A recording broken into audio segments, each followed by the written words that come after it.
everybody, and welcome to the show where after the collision, we sift through the wreckage. The wreckage.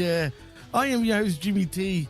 He is my co-host, the best in the world, Jamie the Vet Williams, and you are listening and watching live right here on Hamin Media Group's YouTube channel and, of course, channelattitude.com after the fact. Vet, you made me laugh off the air, but we'll get to the reason why later. Mm-hmm. But what a crazy week it's been in pro wrestling. I mean, we've got Saudis, we've got WWE, and we've got prices are hiking once again in the world of WWE. What is going on here, Vet? They have a debt they need to pay off. Hey, maybe you're right. And no one ever said that. I mean, that's a possibility, right? Maybe they owe money, but not just that, dude. WrestleMania in Saudi Arabia? What the hell, man? WrestleMania 43, right? I believe. Yep. You got one WrestleMania to get ready and cope. Wow. And I believe Royal Rumble in 2026 is also in Saudi Arabia. And I've heard rumors and all sorts of stuff saying that apparently for the combination of both of those events, they've paid well over $350 million. Makes sense. So that's the thing that one thing people always have to remember is, well, people like to use this excuse when it's convenient and they're not emotionally attached. They like to say it's just business. But right. When it comes to something they are emotionally attached to, it's just business isn't good enough. So you're going to get a lot of wrestling fans crying like, 99% of you wasn't going to go to WrestleMania anyway, so technically it doesn't matter where they have it, right? I mean, and look, you're right. And Saudi Arabia as a country is doing a lot to like trying to, improve their image in the world space. So they've got their fingers in pies that you guys don't even realize they have. They already do. They're investing in stuff and they just want to have a piece because they got all this money. And it's like, what good is all this money that we all have? All these rich ass princes and stuff that just have all this money. What are you going to do with it? Just sit on it? So they're putting it into stuff that they like. So they want to improve their country, and looks like they're slowly doing it. I don't blame them for wanting to do it. And if TKO had to buy WWE and they want their money back, this is a good way to get a big chunk, without having to do much else. So it's like a win-win for TKO in the sense that, this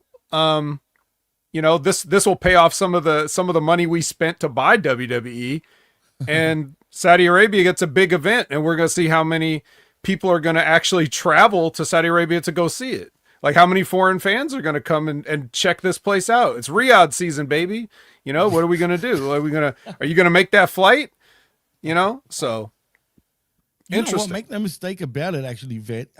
Even though there's so many people out there saying, oh, no, I'm not going. I'm not going to watch it and blah, blah, blah and all this shit, right? Mark my words, there will be people traveling to Saudi Arabia for this event. I guarantee Sure. Oh, definitely. But how many? That's just the only question. Well, that's the $1 million question. And generally, previous pay-per-views or PLEs, whatever you want to call them, these days, they were pretty much all bought out in Saudi. But going by all the news and whatnot, they actually want people to travel this time for the event. And what better way to show off how they've changed and they're all progressive now and they're not who you think we are and blah, blah, blah. Then bringing over like a few tourists, even though, I'm sure, I don't know what there is to do over there. Personally, I wouldn't go there. But heck, if I got offered to go for free to WrestleMania, I would go. You know what I mean? But I'll just get in and out. I wouldn't want to stay there and see the sights, if there's any, other than Mecca, I guess. But other than that, does this mean now, and I strongly do believe this will happen in the future, but does this mean now that possibly the Saudis are looking to buy WWE in the very near future, if anything? No, this doesn't mean that. This is just something else. This is something else. If they have just as good of a possibility of doing that as they ever have. Right. It's true. So, I mean, this doesn't mean it's like one step closer. The two things are unrelated. It's let me rephrase that. Yeah. Even better. Does this mean now that the Saudis are going to outprice everybody in the future when it comes to hosting PLEs? I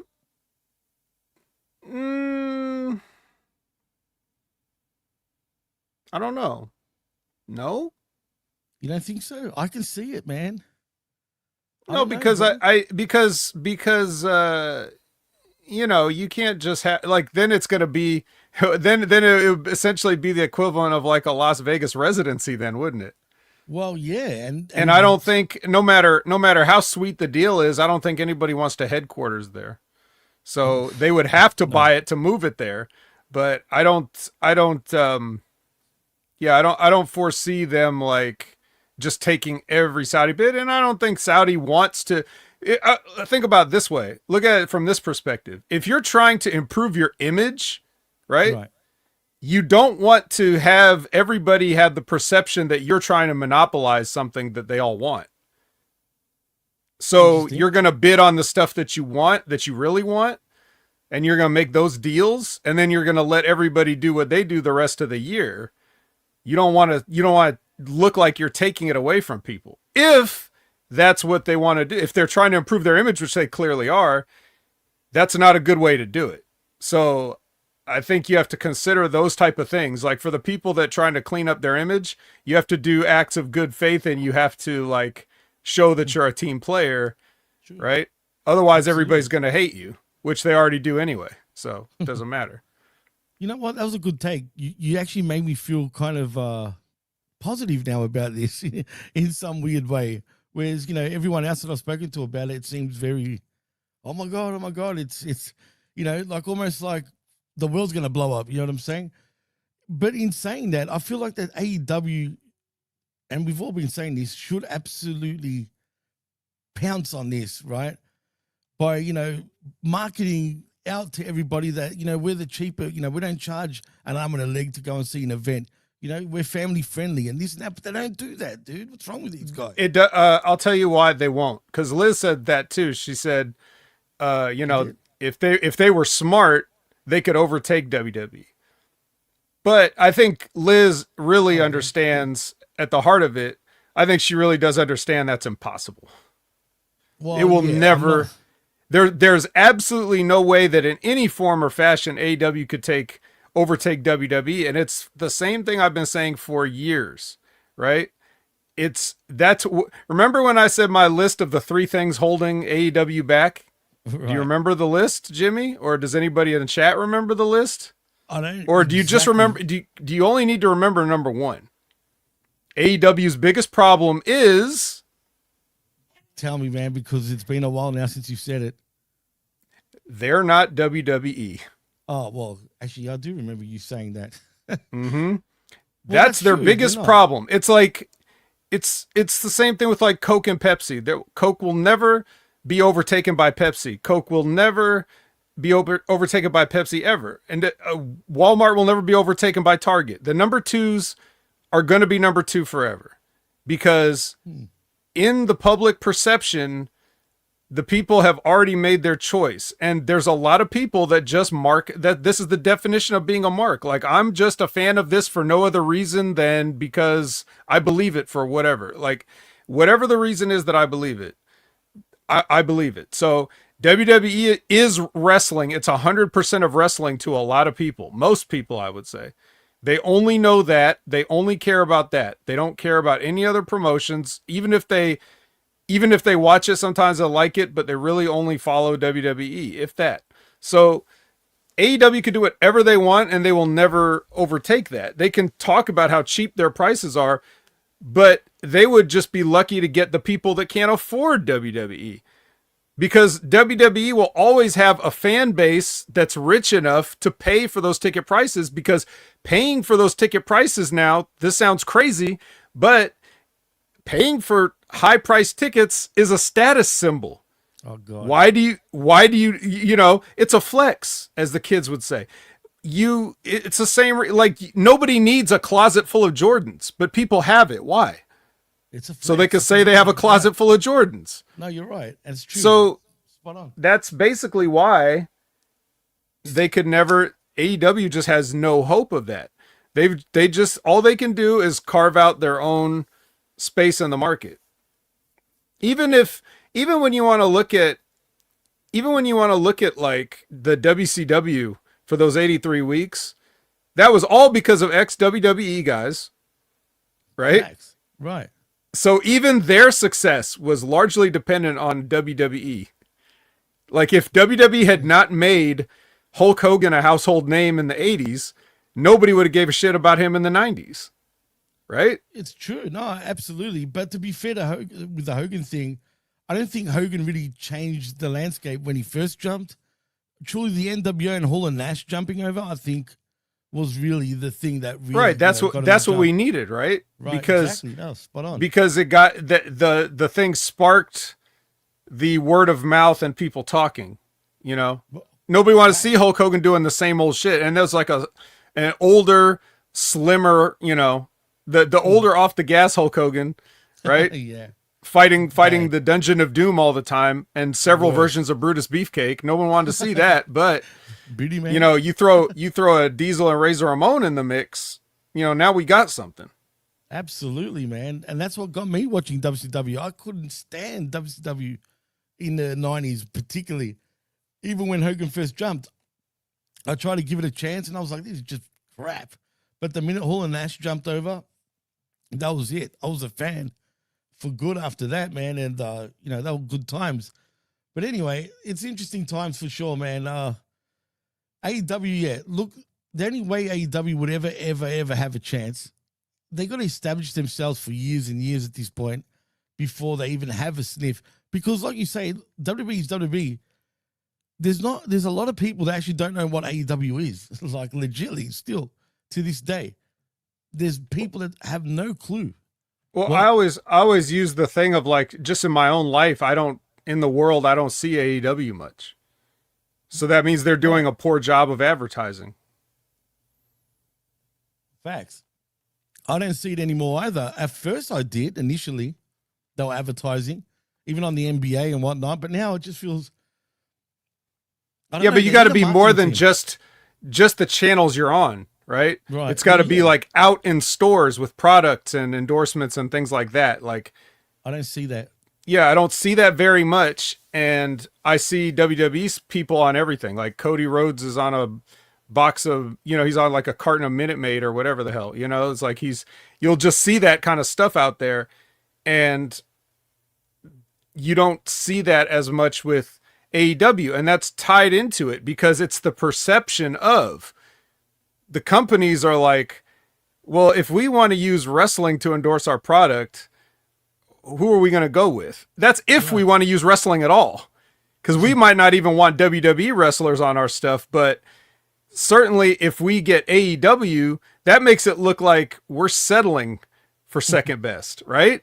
It's the perception, right? 100. It's if you see an AEW, you know, wrestler on, you know, a can of Pringles or whatever, if you see Darby Allin on a can of Pringles, then you may just think like, oh, well, they couldn't get WWE, right? Like, you know what I mean?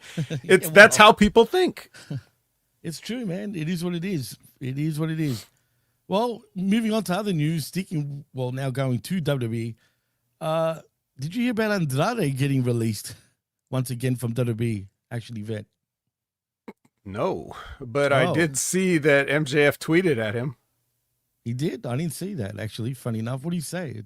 Do you remember? He said something about, like, if you want to come down to CMLL and kick somebody, or, like, you could come and have a cerveza with me before you, something. I don't remember. I forgot. I get the drift. But anyway, this is what was reported. The Wrestling Observer's very own Dave Meltzer reported that his sources confirmed that Andrade has departed from WWE. Sports Illustrated John Elba reported that his sources also confirmed Andrade's departure and stated that his release from the company was not a mutual decision. Elba reported that Andrade had not been backstage at television tapings for nearly a month, and multiple talent were told on Saturday that he hadn't been let go from the company. So here's an update, you know, after all that.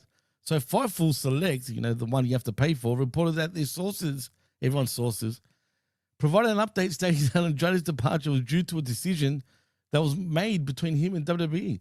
It was also reported that his departure was an isolated case. They go on to say it was reported that it's currently not known if Andrade has requested his release or was cut, but his departure is not part of a new round of mass talent cuts. It was also reported that Andrade's profile was moved to the alumni section on WWE's official website, and prior to his departure, Andrade last wrestled at this past SummerSlam 2025 and teamed up with Phoenix, blah, blah, blah. Andrade had been with WWE since January of 2024 for a second stint with the company following his initial stint from 2016 to 2020. This is interesting. I don't know who the hell, that was confusing too, reading that. I don't know who requested their release, but I've got a feeling, could it possibly be even over Charlotte? Because he initially wanted to go back to WWE because of his wife, right? And then she dumped his ass, and then here we are. I don't know, and I don't care. Sorry. That's the only thing I can really think about, man. Honestly, because I don't see. I mean, okay, was he really used right? I don't know. I mean, was he at his ceiling at this point? Maybe. I mean, could you really do anything different with him, considering he can't even talk English properly after all these years? That doesn't. To me, that doesn't matter. There's a lot of people that ain't being used right. Basically, everybody in WWE ain't being used right. Hey, how did you think about that use of Brock Lesnar on Friday? That was stupid. That was fucking embarrassing. And the man ripped his pants. Like, what a joke. Yeah, he did. Now that's just the pants ripping thing is just a funny little, that's just a funny little thing that happened. But the point is that we had to watch that awkward bullshit for it was like 10 minutes of awkward, charisma-less Brock Lesnar out there just repeating himself over and over. How many times did he say, "What's your name?" That wasn't funny the first time he said it, because nobody believes he doesn't know who this guy is, right? I'm just saying, like, they can't use anybody right. What makes you think they could use Andrade right? Best in the world. There you go. I mean, there's no rebuttal to that. You're right. Absolutely. Yeah. Enough of that then. I don't know what's going on with Ring of Honor, and I don't know if you've been paying attention or not, but apparently Athena reportedly taking time off. What's going on there? I don't know. Well, I don't want to get too deep into it, but because I'm just looking at the headline, but apparently it was reported that Athena will be away for around 5 to 6 weeks for a current break time. I didn't know they had that. It was also reported that circumstances surrounding her time off is currently not known. I don't know if that's a negative. And circumstances are not known. Great reporting. Thanks. Yeah, that's why I didn't what you could have said was nothing. That's true. Well, she's taking time off, so I don't know what that means. I think she has too. If anybody deserves a break, it's Athena.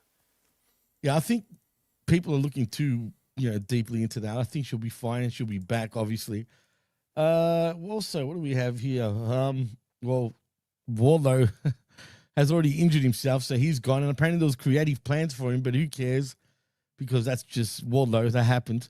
But apparently Jody King Lawler had a third stroke, man, another one. But apparently he's doing fine as of right now. 3 strokes, dude, in the matter of like months is pretty bad. Well, years, I think, right? Was it years? Because I thought he had one. He had like 2022. Okay. He didn't have 3 strokes all this week. No, of course not. No, absolutely not. But but to have a third stroke, man, I mean, it's pretty bad, dude. But he's still kicking, which is the important thing. RBV says, it's a good show when you're yelling at the screen. You want in? if you want in, let yourself in if you want to come on. Yeah, let me know, Rick, and I'll send you an invite. But anyway, so hopefully he's all right. Also, damn it, I just missed it. I saw it. Oh, yeah. WWE apparently is going to build a new performance center, apparently, which is pretty cool, I guess. In Riyadh?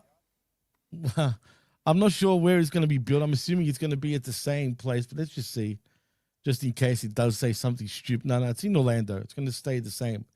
Okay. I assume they're going to maybe knock down what they own right now and then just make it into a huge, bigger sort of place.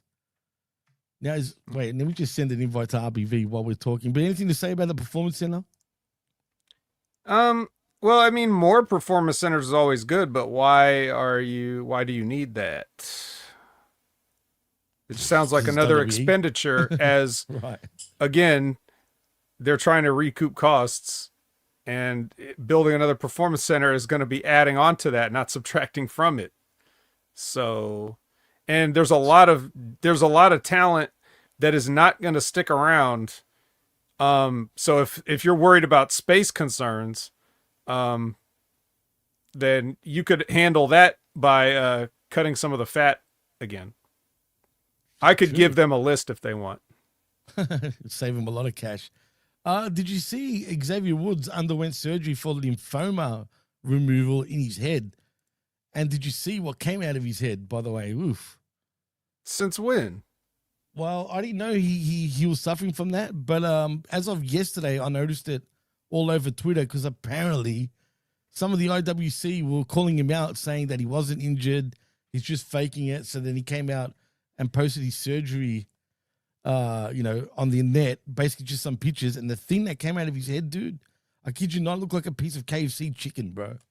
Gross. It was disgusting. Ugh. Well, didn't he just work? He worked last night, didn't he? He did, yeah. He actually did. Okay, so this must have been a while ago then? Hold on, he didn't have a match, like he was just there, but he wasn't part of the match. Grayson Waller took his spot. Oh, okay. So he didn't actually work the match per se. Got it. But yeah, I didn't watch, so I don't know anything other than maybe some results, but. Oh, dude. Look, it was a fun show, put it that way. I mean, I'm happy for Dom. I'll say that much. You know what I mean? Come on, Cold Blooded. And I forgot to mention and thank you, Cold Blooded, for the $5 super sticker before the show even started. But, dude, no finger licking good over here, pal. Please. It was disgusting, man. If you come across it, don't be eating while you see it. Anyway, I'm sure I can't get it out of my head. It was big, bro. I'm not kidding. That yuck. That's all I'm saying. Anywho, we've got a special guest in the house. It is R to the B to the V. What's going on? I'm trying to get hyped for NFL Sunday, and you guys are getting my blood pressure even going higher. I'm terrified over here that the Jaguars, Tony Khan's Jaguars, are going to best the Bengals. And Vet's got my blood pressure through the roof. But I do. Start. The irony of this, first and foremost, Pepsi Cola smashes Coke. But I know the irony is because I am sitting here drinking a Coke product as I come on to defend. Not in sales, they don't.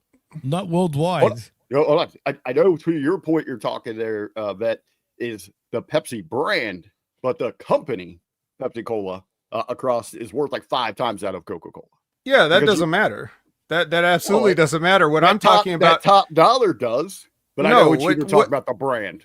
No, you're top dollar, but you're also spending all that money to compete with something, and the people are still buying the other thing. That's what I mean. Like, you can have the biggest business in the world, but if the people still look at you as like their second choice, then that's how they're always going to be.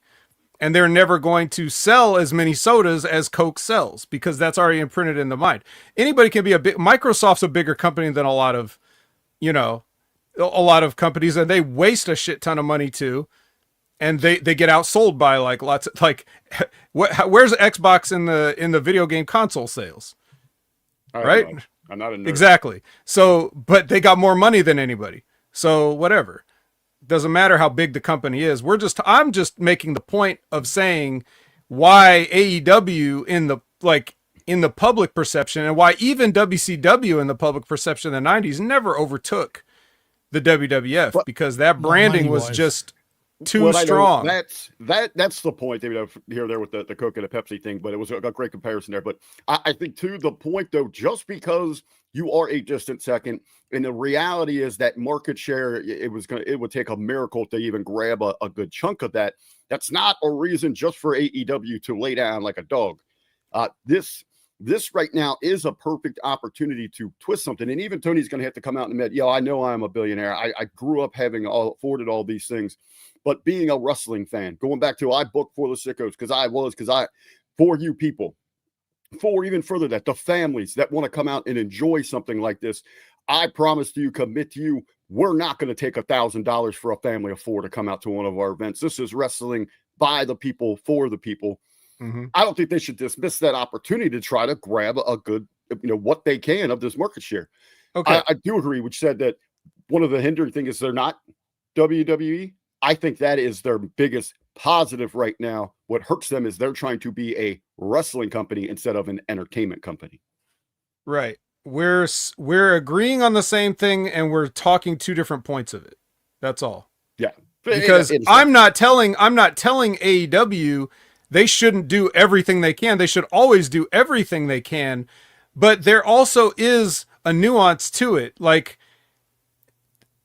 the reason I made the distinction I made was just so that if anybody, like anybody here listening, or if anybody out there in the wrestling fandom were to think that it would be possible by AEW to do anything to overtake the WWE in any fashion or any metric, like, I'm just saying, do not think that that's something they can do. They should always be looking to increase their business. Every business should be looking to move forward, whether that's new branding, new technology, new distribution, everything. Any company should always be striving to improve. I'm only saying, if anybody thinks that there's a chance that means that they're going to do it, just don't get your hopes up. That's all my point is. I'm not, I'm just talking the one point of it. Now, I got a point on it. Just as far as, oh man, I had something else good too, but, I think I lost my train of thought going there. While you're thinking on that, I'm going to snap into one of our great sponsors, Slim Jim. Nice. Be careful you don't fall through your table at home. Yeah. That would be a spot. I don't think you gimmick your own table beforehand, so we don't want to lose you before we even get started here. Right. But yeah, so that was my main thing there, is just don't think that there's anything that AEW can actually do to become number one. But I remember the other point I was going to make. Like, before WWE was pricing everybody out, you remember AEW was like damn near literally scotch taping tickets to hamburgers, and they couldn't fill out joints. They couldn't fill out small joints. So it's not like they haven't been doing everything they can from the start. You're literally like getting a Happy Meal with 4 AEW tickets, and that building is half empty, bro. They have no chance. 0% chance. The other point here with AEW, I think that what really hurts them is that Tony Khan believes that wrestling is still over. And I'm sorry, I've been saying it for a while. Mm-hmm. People think I'm crazy with it. It is not over. The WWE business model is over. I mean, you look everywhere else. I mean, we are seeing some big shows that are drawing gates, but they're not sustaining that from week to week for television, for things like that. So, and WWE is in the business of big events, streaming, and their brand. That's what TKO sells, and they can substitute that business model for fighting, for bull riding, or whatever that case might be. So wrestling is just a product, a catalyst for them. They're outselling that big event experience. They are hustling down all those sponsors. So if AEW wanted to even get serious with it, they have got to revamp, or pretty much from the ground up, rebuild a whole marketing business strategy there. But they're not. They still think movesets and rope work are going to get them over. Yeah, or maybe they just know that that's all they can do, right? Like they think they know that. But it's you're right. I mean, the best thing about WWE is they've put everything in place to be good. You remember years ago when I first came to HMG, and you and I'm talking about now, RBV, I would say something like, WWE needs a more sports-like presentation. You would push back and say that it's more about the entertainment. And I was saying, well, we're not losing the entertainment part. I'm just saying they need to be more sports-ish than they have been, because there was a lot of random crap in the Vince McMahon booking era that really didn't mean anything, and we're just spinning our wheels, right? So fast forward to now, what you're seeing is kind of what I'm talking about.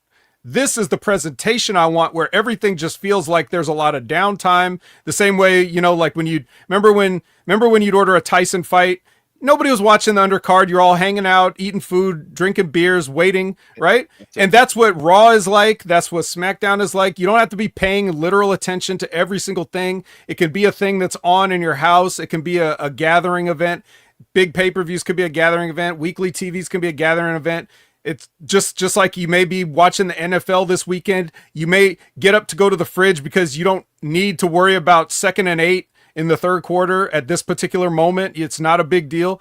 That's how wrestling has sort of shifted, where they were always trying to just do a bunch of stuff that meant nothing before because they had no plan and they had no goals and there was no business advancement. Right? So now you're seeing what my vision of it is. The only thing missing from it is logic. They still don't have.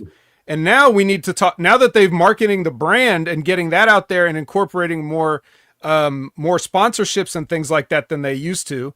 Now what's missing is the individual marketing. You're not doing a good enough job at promoting all of your players as superstars. Some people feel important. Other people feel like filler, and that's a problem. Everyone should feel important, and there's no reason for them not to, because if you've got guys doing, like, it's exactly like what Ben was talking about as far as like LA Knight and Jey Uso and the Slim Jims, right? Like, what you're doing there is going right in the face of your own sponsorship deal, right? And you're making people look stupid. Why should Jay do that? It doesn't make sense why he would do that. And that's not what you want the fans to see him do anyways. So WWE needs to figure out who their characters actually are and how to market them correctly and present them correctly in this new sports-like presentation that they've cultivated. Then we'll really be cooking on all cylinders. The fact that they're doing such good business now, having not figured that part of it out, is excellent, but it can be, like I said, the incremental steps even better. How much, the Kobe Bryant thing. Hey, how many more tickets can we sell? More tickets, right? There's always more money to be made. So you figure those things out. They've put the things in place. They're ready to just take off even further. Now they just got to figure that part out. And, we'll see if they can do it, but as we see, it's not looking good. As we see professional wrestling shift more towards the sports, presentation, like, if you will, or more sports oriented, that sort of fashion. What do we see on the other side? We see the NFL shifting more towards a professional wrestling side. They are creating the characters. Mm-hmm. They are creating the storylines. We've got game day stuff on right now where they're telling us behind the scenes stuff about why we should emotionally connect to certain individuals. Why, since, he is the boy next door, but by many, he is vilified as Patrick Mahomes, and you watch the Chiefs to watch the heels to lose a game like that. The biggest overing thing is a love story between a pop star and a tight end. They spend so much time investing in that. The NFL, pro sports out-pros pro wrestling when it comes to that aspect of the characters and the drama that they're creating. Right, and they haven't fully exposed their business as a work yet. Exactly. To us, we can see it. We can see the work in there and truly expose it all. Yeah, we can see the work. Us here and you smart listeners of HMG, you can all see that. But like the average population still doesn't see there being work. They think this football is real. They think all these flags are legit and whatever.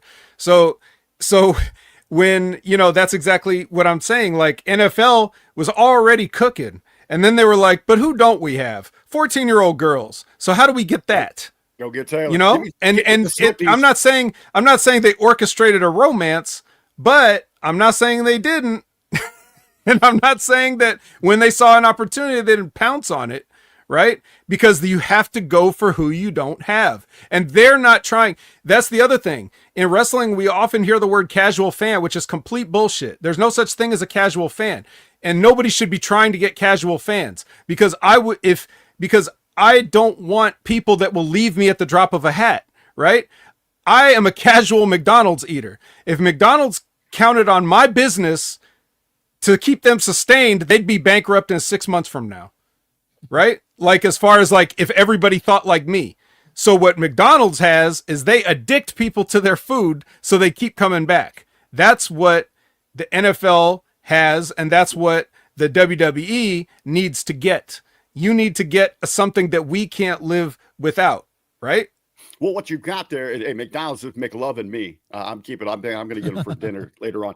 But with inside that NFL audience, and they're not casuals because they, in the sense that they are diehard to be there, but 85% of that audience really doesn't have a solid understanding of the game. They know they got to march down the field, try to get a touchdown, and you're trying to pick up 10 yards at a time. That's the basics. They're not going to tell you, blitz packages or, Nope. gaps that you're shooting for the running back or anything like that. Really? But is that what sort of fan base follows the NFL? No, for real? No, and that's what they did. The Wow. NFL intentionally did that. They created an event.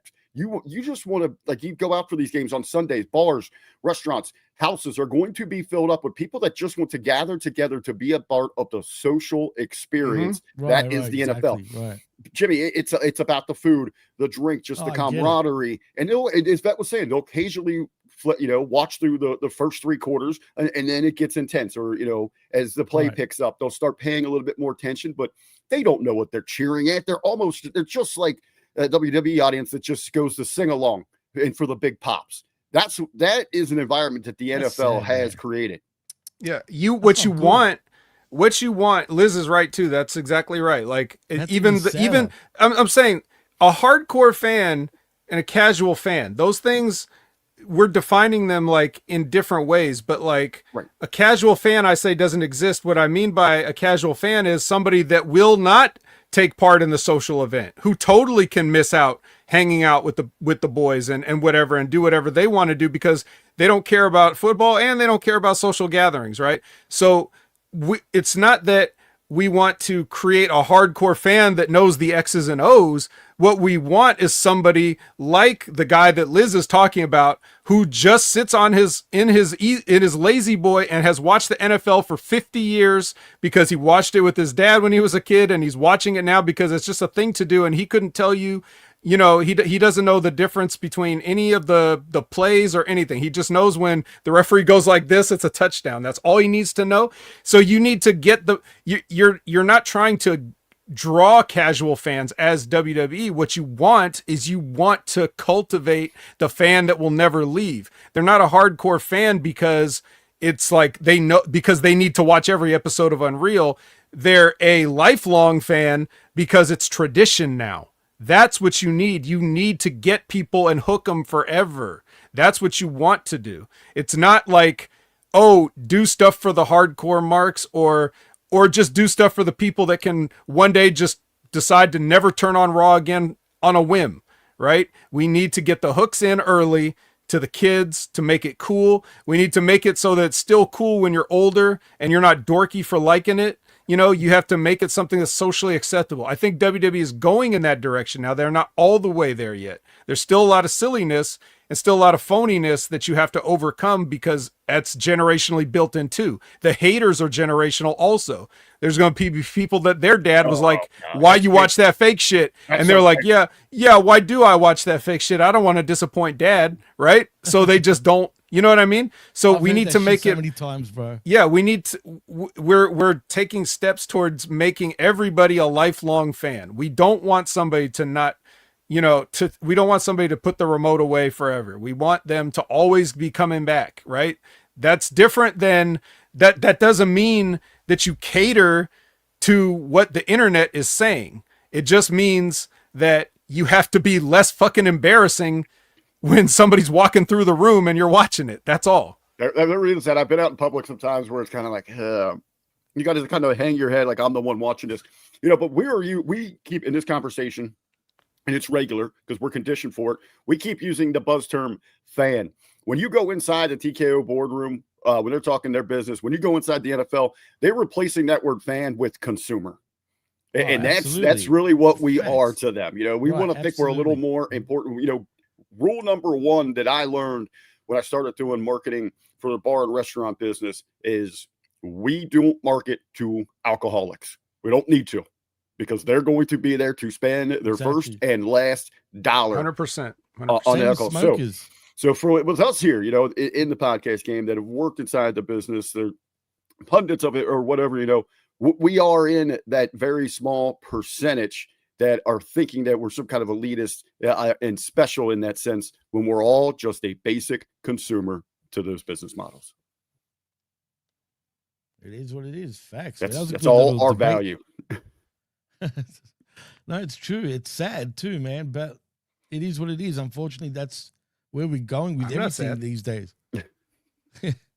Hey, and it's but you know, I asked you, Jimmy, yesterday because I was one of those initially was a little mad when you know the news broke and all that. Like, how dare they sell our show, WrestleMania's Well, art? no, but then I started thinking about it. It's like, what would I do for well over $100 million? Exactly, right. I would do a lot of gross, disgusting stuff far beyond selling my soul to the Saudis for that much kind of money. Right. But like we were saying, we're arguing why we're disappointed, but then we were like, but you know what?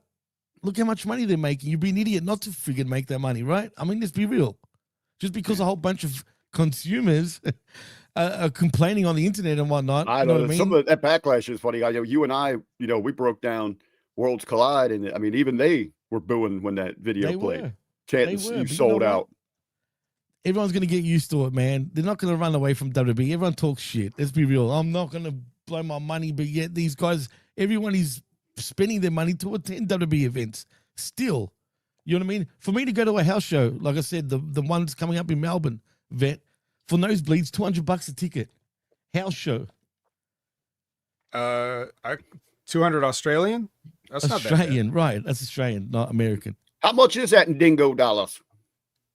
In America, like 150 or something. About 170.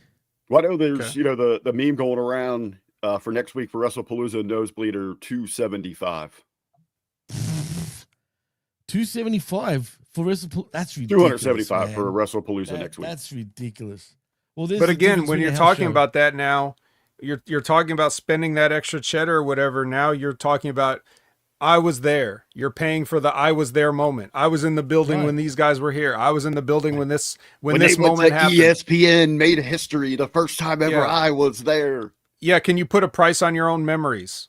You know, or your future your future photo album. Can you put a price on that? I mean, what are you going to do with the money otherwise? You're just going to spend it on something you don't care about or whatever. So it's all up to everybody else to vote with their wallet. And if you don't have enough money, the next guy does. And they'll, you know, because if what you're telling them is that, and this is the ultimate point that RBV and I are both trying to make, is like WWE is saying this is the place to be right now.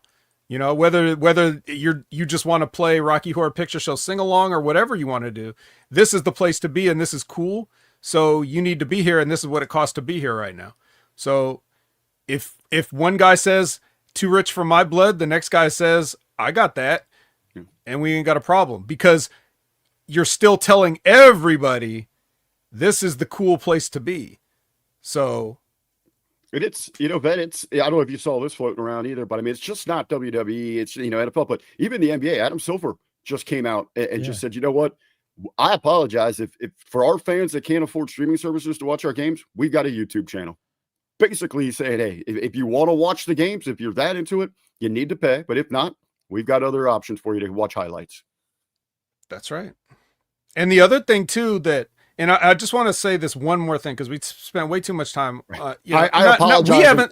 We haven't spent enough time on this actually, but I'm just saying for an intro to the Wreckage, where we still got to cover 2 shows, it's kind of like we got to speed through some of this. But it's like when how do I summarize this? Forget it. It doesn't matter. Let's move on. You got to say it now. No, I can't. I think I did lose the train of thought. It's fine. Oh, okay. Well, I apologize for holding you guys up. I know you got to get to the 2 shows. I apologize, but thanks for let me jump in here. Just not at all. You can stay with us, dude. Oh, I remember what I was gonna say now. It's simple as one thing we never talk about with all these business talks and everything else. Like we talk about all these things and all these companies and all these prices and all these streaming services and all these other things. Internet piracy is one of the biggest reasons why we're all in this mess, because there's still a lot of people that are taking money out of these companies' hands, and they're forced to, whether rightly or wrongly, they're like, well, we got to make this up. We got to make up for the people we should be having legitimately who are stealing all this stuff. So we're going to raise the price for the people that will pay, you know? So everybody, it's like a vicious cycle where you keep pricing people out and more people are going to feel like they need to turn to piracy to avoid this. Like, people don't realize it's as big of a problem as it is. Because a lot of, you know, old people, a lot of older people are still, you know, they're doing things the traditional way. They may still have landlines in their house, for God's sake.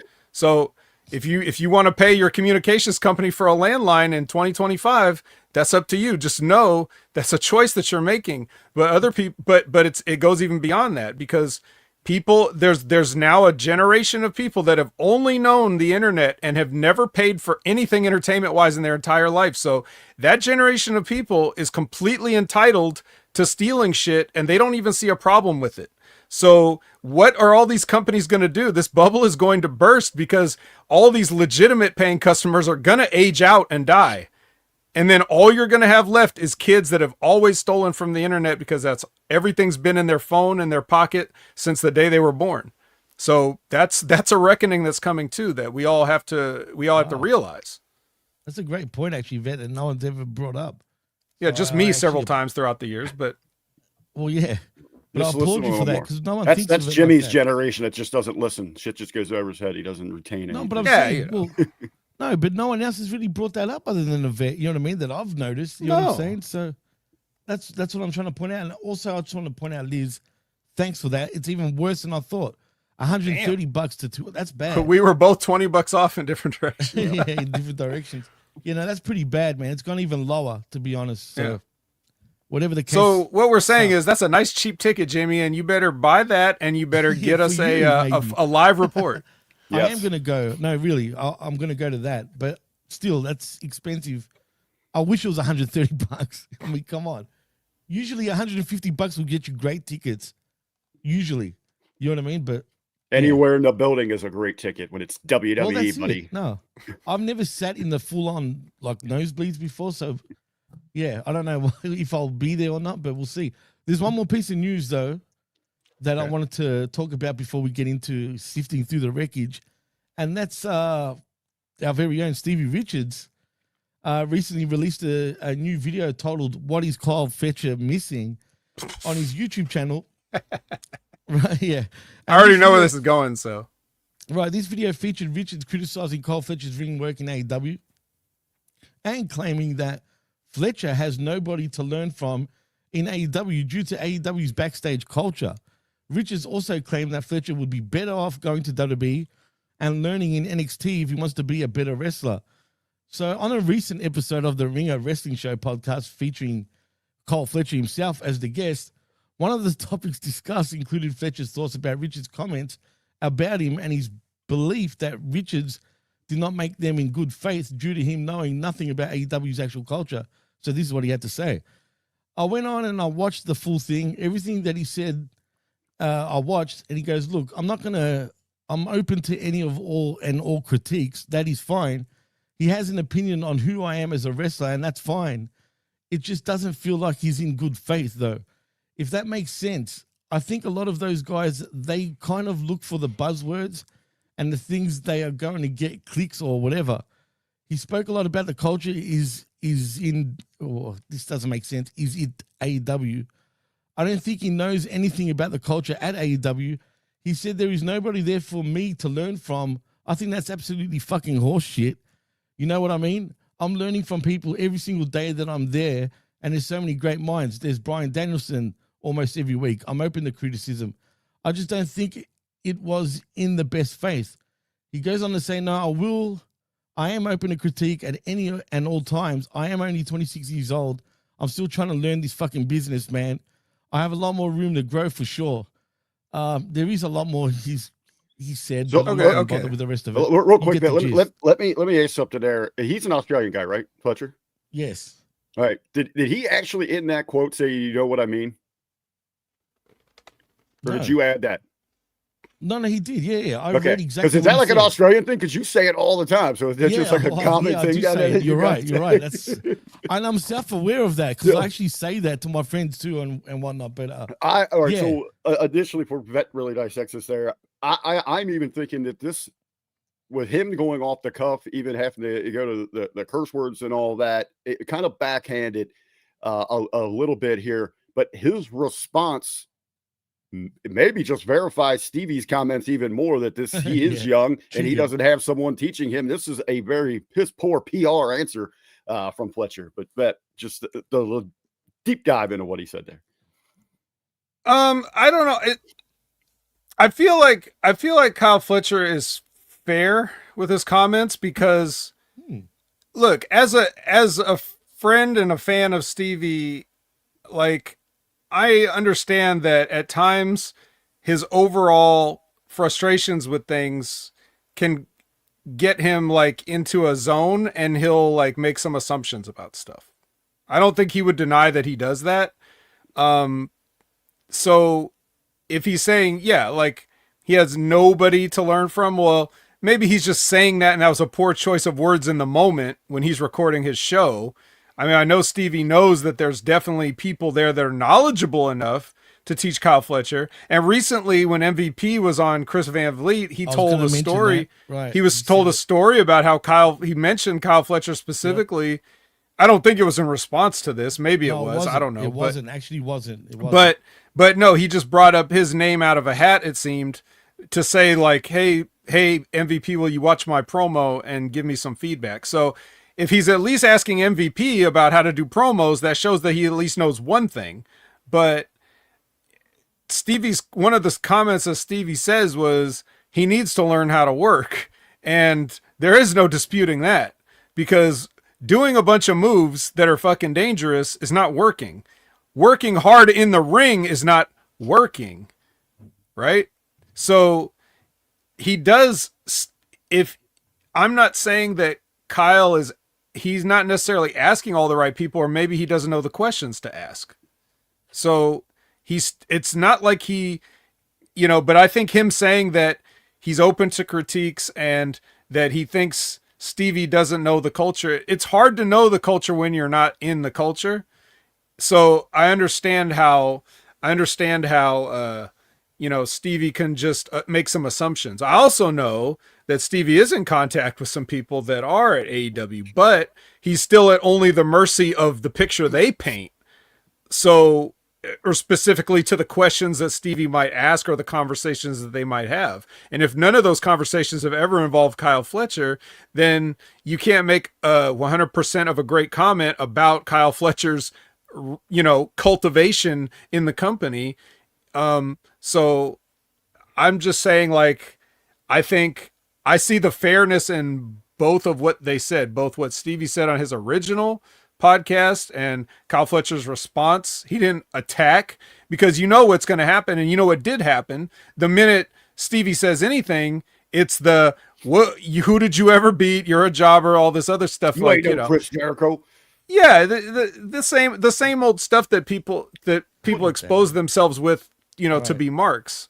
So like, he's already, every word that Stevie says, he's already foreseeing that future of like the comments that he's going to get on any of these things. And the fact that James and the other guy, blanking on his name right now, the producer that works behind the scenes with them, that makes these clickbait titles and everything, that's what's going to draw these people in. A lot of times they'll have a quote, a pull quote, or a headline or something that's really just out of context for the clickbait. And then you listen to what Stevie said, and it's very fair and normal. And he talks both sides of the issue a lot of times and covers all his bases and everything. But just that clickbait title, a lot of people don't even watch the video. They'll just see the title. And we're in headline only culture where people just can't be bothered to actually read or listen to something. They just see the headline and then they already go to the comment section. So, but to that fact, I think it speaks. So he is young, 26 years old, and maybe those aren't the questions he's asking backstage or getting mentored in, getting some leadership about the PR. He very easily, instead of kind of going off course, even using profanity inside of that, where it was kind of like a half-hearted kind of fire back, protect AEW. It should have been just that. Hey, I know Stevie Richards probably has some connections, some people he's talking to. I don't think he's getting the full scope. I am, if I'm Fletcher here, I am talking to the likes of a Jerry Lynn or, whoever, the other agents make cases. So I am trying to learn in that aspect. And he should have thrown it right back. He said, hey, if Stevie really wants to see what our environment's like, then I invite him to personally come down to one of the shows. We'll find out when we're in his neck of the woods, do something like that. That's your more professional answer instead of just trying to get that heat stirred up. And it just probably got under his skin a little bit, because Stevie's not back there. And it is, everybody is talking smack about our locker room. They're not a part of this. And he just probably got a little fed up and fired back with it. Right. Or if in the case of like, if Stevie's right about everybody else, but not me, don't like, I'm not, if the shoe fits, if the shoe doesn't fit, I'm not going to wear it type thing. So if you want to defend yourself or like the culture, but you can only defend the culture as it pertains to you. Right. Like if I'm Kyle Fletcher and I hear somebody saying things about me and they're not true about me, right? Then I can say, from my perspective, that's not true. But from everybody else's perspective, maybe it is, so whatever. But I think we've already given Kyle Fletcher enough airtime here. Yeah, but that was you guys good. To talk more about him too. It was actually very unbiased, which I actually liked hearing. And last but not least, and I don't need you guys to really, opinion over it, but it's still news. AEW signs a 5-year deal with TEG Sports to run more AEW events in Australia. So basically, as of this year till 2029, they signed a deal where they're going to do more shows every year between now and 2029. Goddamn AEW. So, AEW sold out to Australia. Well, yeah, more quiet. More live on-site wreckages. Yeah. I'm planning on going to Sydney for the Grand Slam that they're having over there. And they also have a house show in Queensland, in Brisbane, like they did initially. Is that a warning for Sydney? No, Sydney's not far, really, man. That you'll be there. So, no, you know what? I'll get Pierce to come down too if he comes, because he's from Sydney. So we'll see. Maybe we'll meet up over there. What about New Zealand? Well, what about New Zealand, Charles? I mean, I don't know. Look, the TG also runs stuff in New Zealand as well. So maybe, just maybe, they might just get a show. But unfortunately for New Zealand, everything sort of gets pushed towards us instead of them. But it is what it is. But anyway, that's about it. That's the news. And I think it's time to put the gloves on, boys. I say I'm gonna let you guys get to your show here because I know it's easier with two. I'll go ahead and gracefully, stay, please, gracefully bail out. I just realized that I left something running outside that I have to go to. I got so fair enough to come in here, but hey, I do want to put a Frank out of here. Tomorrow will be Monday here in the States, high noon. Former WWE referee Jimmy Cordeiro is going to be joining Ben and I in the Monday locker room. Looking forward to that, actually, man. Hey, a referee that might actually know something about refereeing. He actually does. We'll find out about that zebra culture. Well, he's probably going to make assumptions about the culture now, right? He's been out of it, so. Yes. All right, guys, have a good time. I did catch the shows. Looking forward to how you guys break them down. They just closed out. They're done in Philly, right? So now we're moving on. Yep. All right, thanks, RBV. All right, see you guys. By the way, thanks, RBV, man, as per usual. We'll see you on the locker room. We've been, and of course, Jimmy Corderas. Looking forward to that. Thank you, guys. Also, Aaron says, did the vet speak about Daniel Garcia and the Death Riders? I did not miss it, right? I can confirm you haven't missed it yet, Aaron. So, yeah, just stay tuned. Anyway, vet, let's put the gloves on, dude. All right. Well, guess what? Jimmy Dynamite is still at the 2300 Arena. Wrong. My bad. I was wrong. This is the last I was going to question you guys last week, but I was like, nah, we'll just move on. You did, kind of, but you were not hard enough. I was pretty sure it was like an 8-week thing, and I was pretty sure we hadn't done 8 weeks yet. It's either 6 or 8, so this is either got one more week of shows there, or we're done. But Oh man, I guess. Hey, look, there's obviously no way to know. There's no way anybody could possibly know how long the deal is. There's no device that you could look up information on that could tell you things or anything like that. So we'll just never know. It's fine. Brian Danielson makes an entrance because he's going to be doing commentary, but he gets his music. Then we're starting out with Hang Person versus Josh Alexander, a main event anywhere in the world. You know what you got to love about a guy like Hangman, right? Is just the psychology. You know, this is that culture in AEW where, you know, I guess everybody, like, people don't, you know, people think it's total bullshit that there's no culture of knowing how to work, because Hangman had the great idea to give Josh Alexander one of his finishers on the apron. I'll give you the dead eye on the apron, bro. You, the guy, Josh Alexander, bro, with a history of neck problems and a neck surgery under his belt, bro. Right? A neck surgery under his headgear, right? Yeah. I'm going to give you the dead eye on the apron so that you can do what? So that you can go to the floor and stand up so that I can hit you with my no-look moonsault. Ooh, that's fully sick, bro. That is fully sick.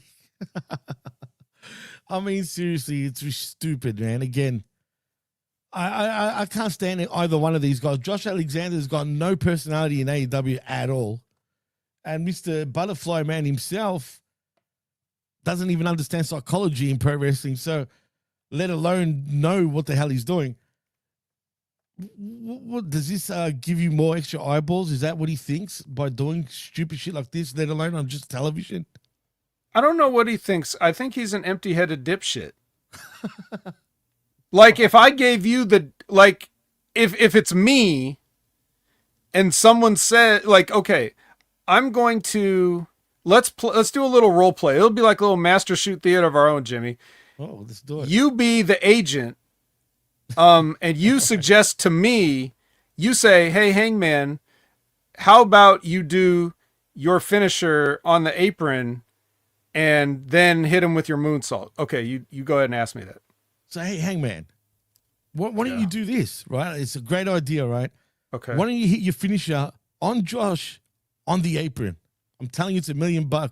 It's going to get more eyeballs to this product. So what do you think, Hangman? Is he going to get stretchered out after that?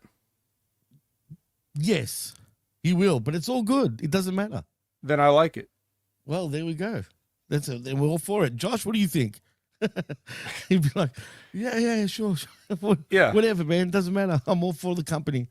You know what I mean? Yeah. I'm down. Well, yeah. Yeah, I mean, it's one thing if you don't, like, you're like, Hangman's basically saying, well, Josh Alexander's Superman, or he's saying I'm weak. Either way, you're not looking good. So you could just not do it. You could just not get all of your shit in all of the time. But, you know, everybody complains about everybody getting their shit in, but I'm painting this picture, and it won't be the last one I paint. I've got a whole set of brushes and a whole canvas and a whole other things that I could paint about how these guys don't understand wrestling psychology, so that even that you guys, like, who really never had to think about this kind of stuff, right? Even you can understand how it's silly, right? I mean, what's the point of even doing moves on the apron? The whole idea is that you're supposed to know that it hurts more because the apron's the hardest part of the ring, since Taz taught us that since he was a SmackDown announcer, right? It's his fault that we get all these bumps now. It's all Taz's fault. So, you know, that's the whole point. It hurts more. But now you're just going to take that move, the dead eye on the apron, and you're just going to roll over and stand up so you can wait for me to moonsault you? You shouldn't be on your feet for minutes. No shit. It's a tombstone pile driver on the apron. It's stupid, man. But you know what? You brought up a great point, because now that I think back on it, throughout the 80s and even the 90s, dude, did anyone really do a high spot? And when I say a high spot, like a risky sort of move on an apron. Think about it. You hardly ever saw it, dude. Really. Oh, you never Throughout did. the 80s and 90s, it was very rare, if anything. Because nobody wanted to take that bump. Right, exactly. It sucks. But if any of you guys have ever felt a ring apron, It sucks. It's hard. Yes. It hurts bad But to what's even get hit by worse- that. And they're doing it on purpose. Like because they already know. Oh my God, J-Hawk. Jesus Christ. Come on, Jerome. Would you please? Will you stop? Thank you, man. Thank you so much. Damn, Jerome, man. Jesus, man. Thank you very much, bro. That is, I mean, shit. We really appreciate that, man. Thank you so Right. much. That's a So- $20 super sticker. But anyway. So Becky, as please Hammer continue. is saying, I would never take that bump. That bump legit hurts. Yeah. I mean, the bumps hurt enough, like in the middle of the ring, it sucks, but it's doable. You can take several. It's fine. You won't like be crippled after it, but you're not going to take too many legit apron bumps. You're just shaving years off your career. You don't even realize it. But even if the bump doesn't hurt, because this bump is not really a real apron bump, because Hangman is protecting Josh on the pile driver, right? Right. His head's not actually getting spiked into the mat, but No. it looks like it is. Right. So the bump itself is actually safe. The only thing that's in danger is Hangman's knees, but he's got knee pads on under there, so it's probably fine, right? Right. But it's the idea of we're kayfabing that this move is a pile driver. We're supposed to pretend that it's damaging your neck. Right. We know this guy has, or even if we don't know, it's bad enough. But if you know that this guy's already come back from a neck surgery once because he had a broken freaking neck, then you would think this move would be even more devastating, and this should re-aggravate his neck and he should get carried the fuck out of here. But Right. then he would get sympathy because he's a heel. So you don't want that. But at the same time, then you just skip this part, Right. And that leads me to my point that I was going to say. They use this like it's a spam maneuver now, like for everybody. You know what I mean? It doesn't even mean anything. Like you said. Yeah, he turned this into a combo. Right, exactly. And that's Like what's this is frustrating, like man. this is a Street Fighter combo or something.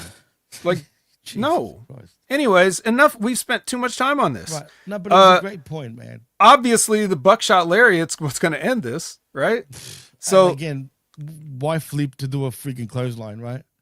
it's well, I've explained that, Jim. Come on, it's the momentum I and the know. torque. That's why I'm right? saying it again. I obviously know. it's beautiful, and that's definitely the icing on the cake for that injured neck, because the clothesline just hits him right across the neck. But also, because Lance Archer and Rocky Romero were both out there and Hangman kicked both their asses by himself, he's totally free to cut a promo after the match, because he's already handled 3 Don Callis family members He's by a himself. Superhero. He's a Superhero. Man, absolutely. I mean, he couldn't keep a guy down with a pile driver, but he could still kick all their asses somehow. Anyways, so he cuts the promo, calls out Kyle Fletcher. He says, "Hey, Kyle Fletcher, you need to learn how to work." And then Kyle Fletcher comes out and he's like, "You don't know what the fuck you're talking about." And then they get in there and it's face to face. And then Hang Person's like, "You're not ready to be champion." And Kyle's like, "Yes, I am." And then he's like, stupid. "All right, well then do it without the family helping you. Because I'm a babyface and I'm a pussy and I don't want to have to kick 3 guys' ass every night." So he's like, he says, "All right." And this is my favorite part. Kyle Fletcher says, "At All Out, it's going to be man on man." And that Philadelphia crowd, when he said man on man, were like, "Ooh!" Like they're like, gay, like that was the funniest We're crowd laughing at reaction when they realized what he actually said. Man on man is it's gonna be man on man, all right. You're gonna be a cowboy and a oiled up, hairless guy. Yeah. We definitely have categories on Pornhub for this. Shit. Like Jerome says, Jay, something like that. Yeah. I mean, seriously, man, that is just foul, dude. Maybe he got confused because there used to be a show down here, funny enough, called Man Oh Man. Man, So, man? Man Oh Man, not Man on Man. Yeah. Well, either way, it's not the saying. Man to man is probably what he was looking for. Yeah, well, he should have said mono he mono or something like that. You know what I mean? But he didn't. That's another one of those things. Like people say that and they always get it wrong. Mano a mano doesn't mean man to man. It means hand to hand, meaning no weapons, fist fighting. Right. But that's true. people don't know Spanish, so they don't, whatever. Yeah, they use it in the context of one-on-one. You know what I'm saying? Right. Well, they just assume that if you put a O on the end of something, it's Spanish. So they think it's man with an O. Right. Well, yeah, exactly. But Well, no. anyway. Manos is hands. Mano a mano is hand to hand. So just for everybody that didn't know and has been using it wrong your whole life, let the vet educate you once again. For all you non-Spanish speakers, mano a mano is hand to hand. And man on man is a Pornhub category. Jesus Christ. Anywho, let's move on from that weird segment, shall we? Let's go to another one. MJF, this promo was after Collision the previous week, allegedly. So this is when it was filmed. And he basically says, like, I left my wife at home on our honeymoon so I could go and shove you off a turnbuckle. Like, I mean, obviously Max didn't say it that way. MJF didn't say that, but that's what happened. So I'm paraphrasing it into that. Like, right. I left my wife at home so I could shove you off a turnbuckle. You didn't even like fully brutally attack him with something. It just, because it's the psychology of it, right? It's like, right. You would think if MJF went all the way out of his way because he couldn't stand Mark Briscoe and he just really wanted to fuck with him, why did he let him wrestle most of the match before he came out there? What if Mark Briscoe had beat Takeshita before MJF came out? See, these guys don't think about the logic of it. You could have started this whole thing, and like the moment Mark Briscoe made his entrance to have the match, you could have had MJF pounce on him. Right. But again, no logic, no idea. And you'd think MJF would know that, right? I guess not everybody thinks. I mean, it is what it is. And that's what's frustrating, dude. It's very frustrating. Did MJF just say fuck it at some point and like, whatever, just pay me? Like, is he giving up trying to argue things? Or is he also 26, 27 years old and he's still got some things to learn too, as smart as he is? MJF is smart in the business for his age, but that doesn't mean he knows everything yet. No, you know what? You're probably right, but he is a student of the game, legitly. I'll give him that. But yeah, look, part of me thinks he knows better, but you're right, man. He's only 26 years old, right? Isn't he? How old is he at this point? He's like 26, 27. He's under 30. I know that. He's still young, man. He's still a baby, really. But I mean, even when he was, and I'm thinking I saw MJF back in what, 2019, 2018, something like that. 2018 was the first. So he was barely in his 20s when I saw him, and he's already been smart since the moment I saw him. He was great even then. Like I'm talking about, I remember when he wrestled Greek God Papadon, for example. This is before AEW, and his promo towards GGP was so MJF of today. Still, like, you know what I mean? He's a smart kid, man. He was smart back then too. So I'll give him the benefit of the doubt. I think he understands it, but there's so much you can argue about, I guess, these days with him. All right. Renee's with the Young Bucks. They can't get a seat at catering. Then they go sit with Brandon Cutler, and he he says, "Screw you guys," or whatever he says. No one cares about this guy. Why does he still have a job? But I was gonna say that to you. I didn't even know he was still around. Yeah, at least they don't let him on TV much except for this. But anyway, so after he leaves, Mox comes in and takes their seat, and he basically promises that because we got a big main event. It's a $500,000 10-man tag, and Mox promises the Bucks all of the money if they can win. I guess I guess that was. Well, let's not spoil it, but Well, I'm just saying here he made him a promise they could keep the whole thing if they won. So that's true. All right, Mercedes Mercury versus Riho Winza.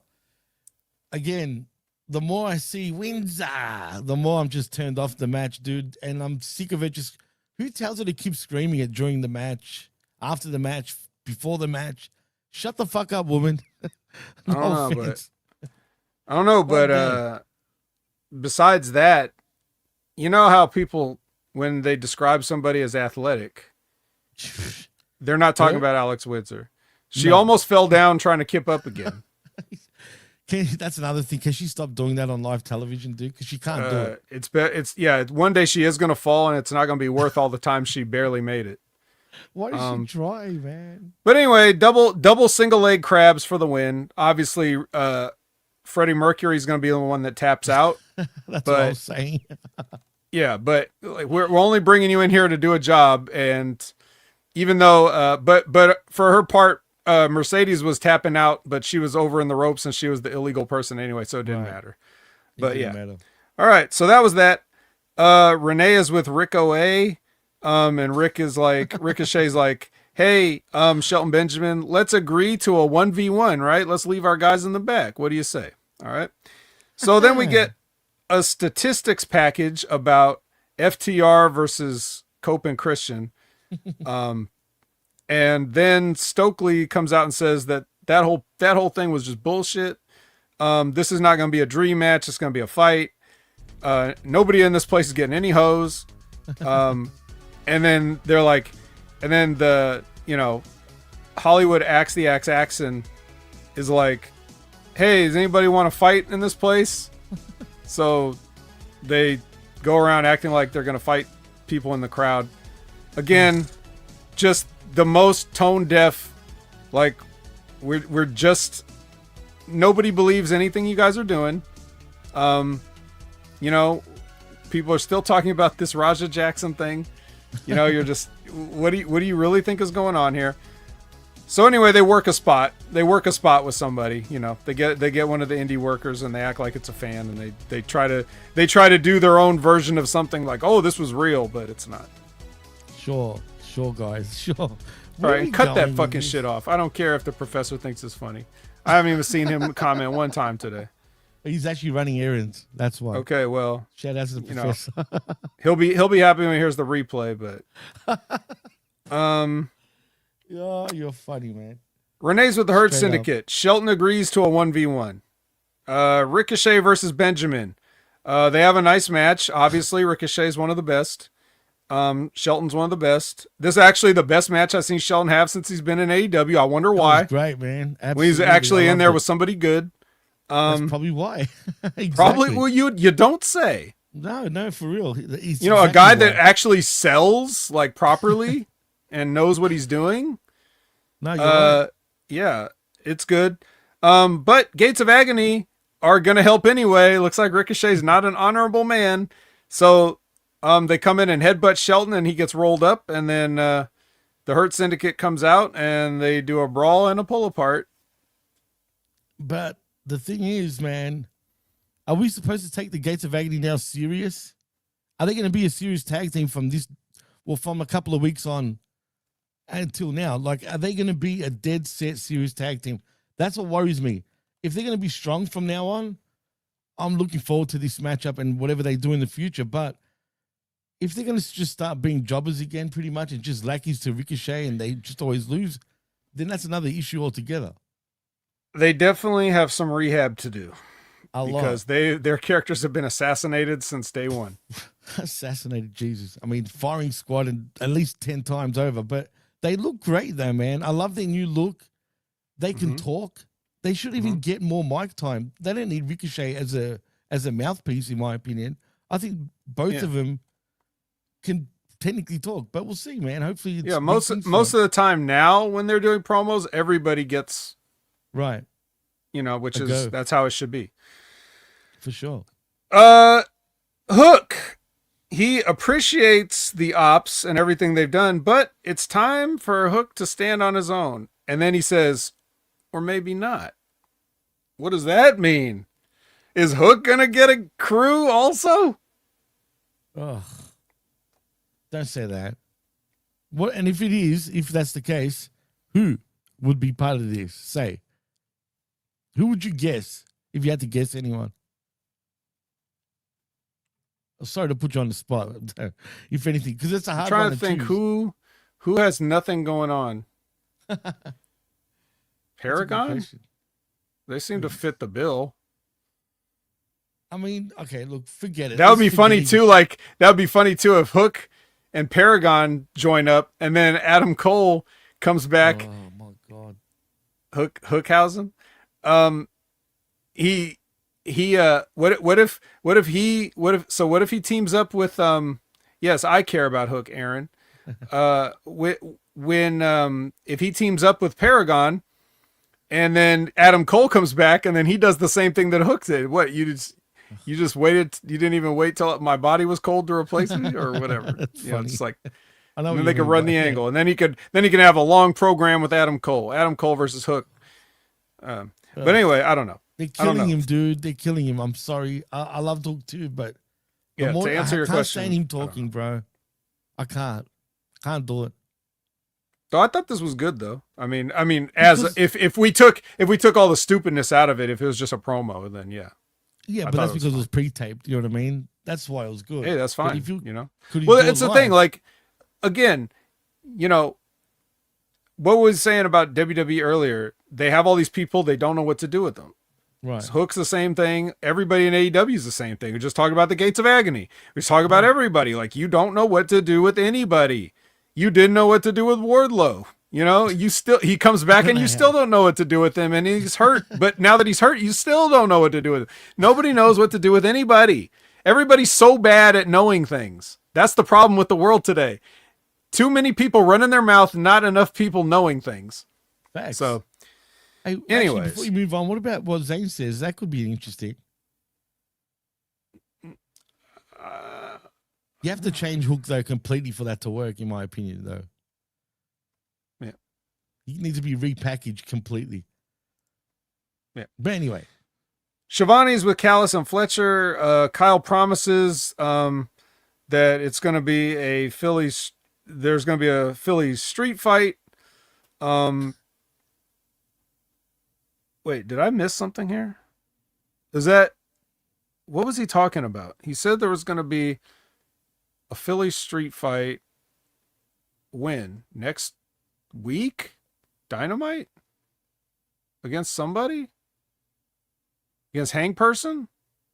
No, can't be Hang Person. Whatever, it doesn't matter. Timeless Tony Storm, or actually we do have a later on. Okay.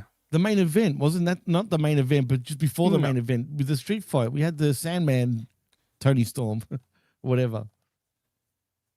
Yeah, well, I'm just like, why is Kyle talking about a Philly street fight? I can't remember, man. I don't think he had a street fight though, dude. I'll double check anyway. I wrote my notes. I wrote my notes weird here, so this is my fault. But what he's talking about is this right here, which is the Philly street fight is Timeless Tony Storm. Right. Well, actually, we do have a time, Jimmy. That's time is 1997 because she comes out as the Sandman. Right, that's what I was saying. Right, exactly. Ridiculous. And can gimmick and all. Right, and the crowd loves it. And she's taking on Dark Sky. Who, as a matter, actually, I'll get to that in a sec. Dark Sky. Repo, man. I love doing that. But damn it, Dark Sky looked amazing actually in this match. Oh, seriously. She? I mean, she's lost so much weight that she looks just right now. Perfect, dude. Now, I know what some of you might be thinking. That, are you going to disavow this match because of the kendo stick? Wow. And the answer is no. Yes. Oh, no, there isn't. No. Cool. And the reason why makes sense because she's Sandman. She's the Sandman, right? So once you have a character reason why, it's the same reason I don't disavow Fat Eddie and Alicia Edwards matches, because Kenny and Kendra are characters on the show with names. So if they're not there, it doesn't make sense. But any other random kendo stick. So anyway, they have this match. It's a fucking hardcore. It's a hardcore match. You know how I love those. We got to see a table full of mousetraps this time. With women? With men? Well, yeah, exactly. Do you ever want to see it? No. Yeah. I don't. But especially with women, it's like, I don't know, man. I don't have a thing with women and blood. Like, you know what I mean? Maybe some dudes are all for that shit. You know what I mean? But me, and if you are, you're dirty fuckers. That's all I'm saying. if you understand where I'm getting at. But anyway, that just doesn't roll with me. Didn't Tony get like a staple gun to the pussy or something in this too? Yeah. By Sky Staple the Blue, or lips Dark shut. Sky. Is that what she did? Through the coveralls. I mean, yeah. That's talent. Oh shit, man. Well, anyway, look, you know where this is headed. Storm Zero. It's not like Dark Sky's winning this match. You kidding me? No. But then Tekla comes out, and then it becomes a parade. It's like, here comes Tekla. Here comes Statlander. Here comes Dark Julia. Here comes Jamie Hayter. Go ahead and say it. Dark Julia. Boo. Yeah, Jamie Hayter comes out, and then Tekla spears Tony Storm and does her spider pose over her body. Time out, Tekla. Is that all she's good for? Yes. Really? Really? No, for real. I haven't heard it. Have we heard it talk yet? I haven't. Not really. Yeah, I mean, what is she? She reminds me again of, our friend, what's her name again? The one that's Sub-Zero, you know what I mean? The female that was Sub-Zero. She gives me those vibes, man, for whatever reason. And since then, they don't really use her anymore anyway.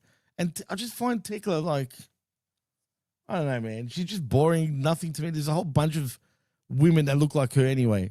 Well, she's from Austria. Big deal. Yeah. Is it because Austria sounds close to Australia, so you hate her? No, see, here we go. No. I love Gunther, right? Just for the record. And also, I don't hate every Australian wrestler. Come on, man. You know that. Lady Frost. Name one that you like. Lady Frost.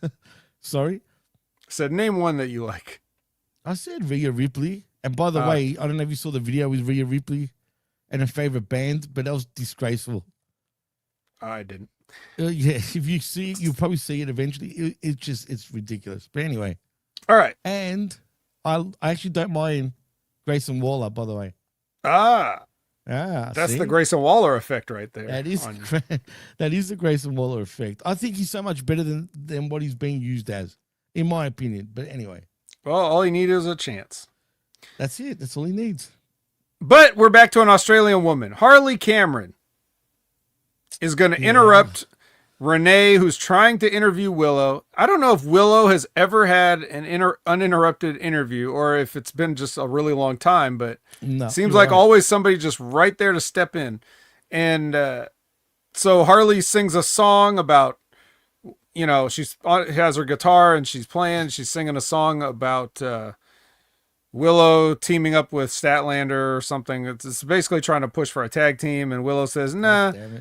But as somebody that's been, friends with Statlander before and who sees what's going on now, you better watch your back. So Harley Cameron is, she's been warned, but she didn't take it to heart because she finished singing a song and Renee joined in somehow. She knew the lyrics to the song that just got made up. Harley Cameron, she was growing on me at one point, and you used to roll your eyes at me. But you know what? Again, I can't stand her anymore. I was right all along. You were right all along. She's become too cheesy now for me, man. Yeah, she's hot, but they're still wasting her talents. She was funny in that TMZ skits that they used to do, you know what I mean? A couple of years back. She was funny with doing that type of shit.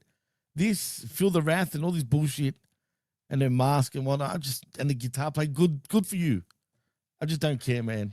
Well, it's gotten her a lot. It's gotten her far. And it's gotten her TV time. And I guess that's all that we can hope for. But and she did plateau, actually. Arikara Blue. She plateaued all right. Yeah, I don't even know if it's that or if it's just the fact that, like, I mean, it's not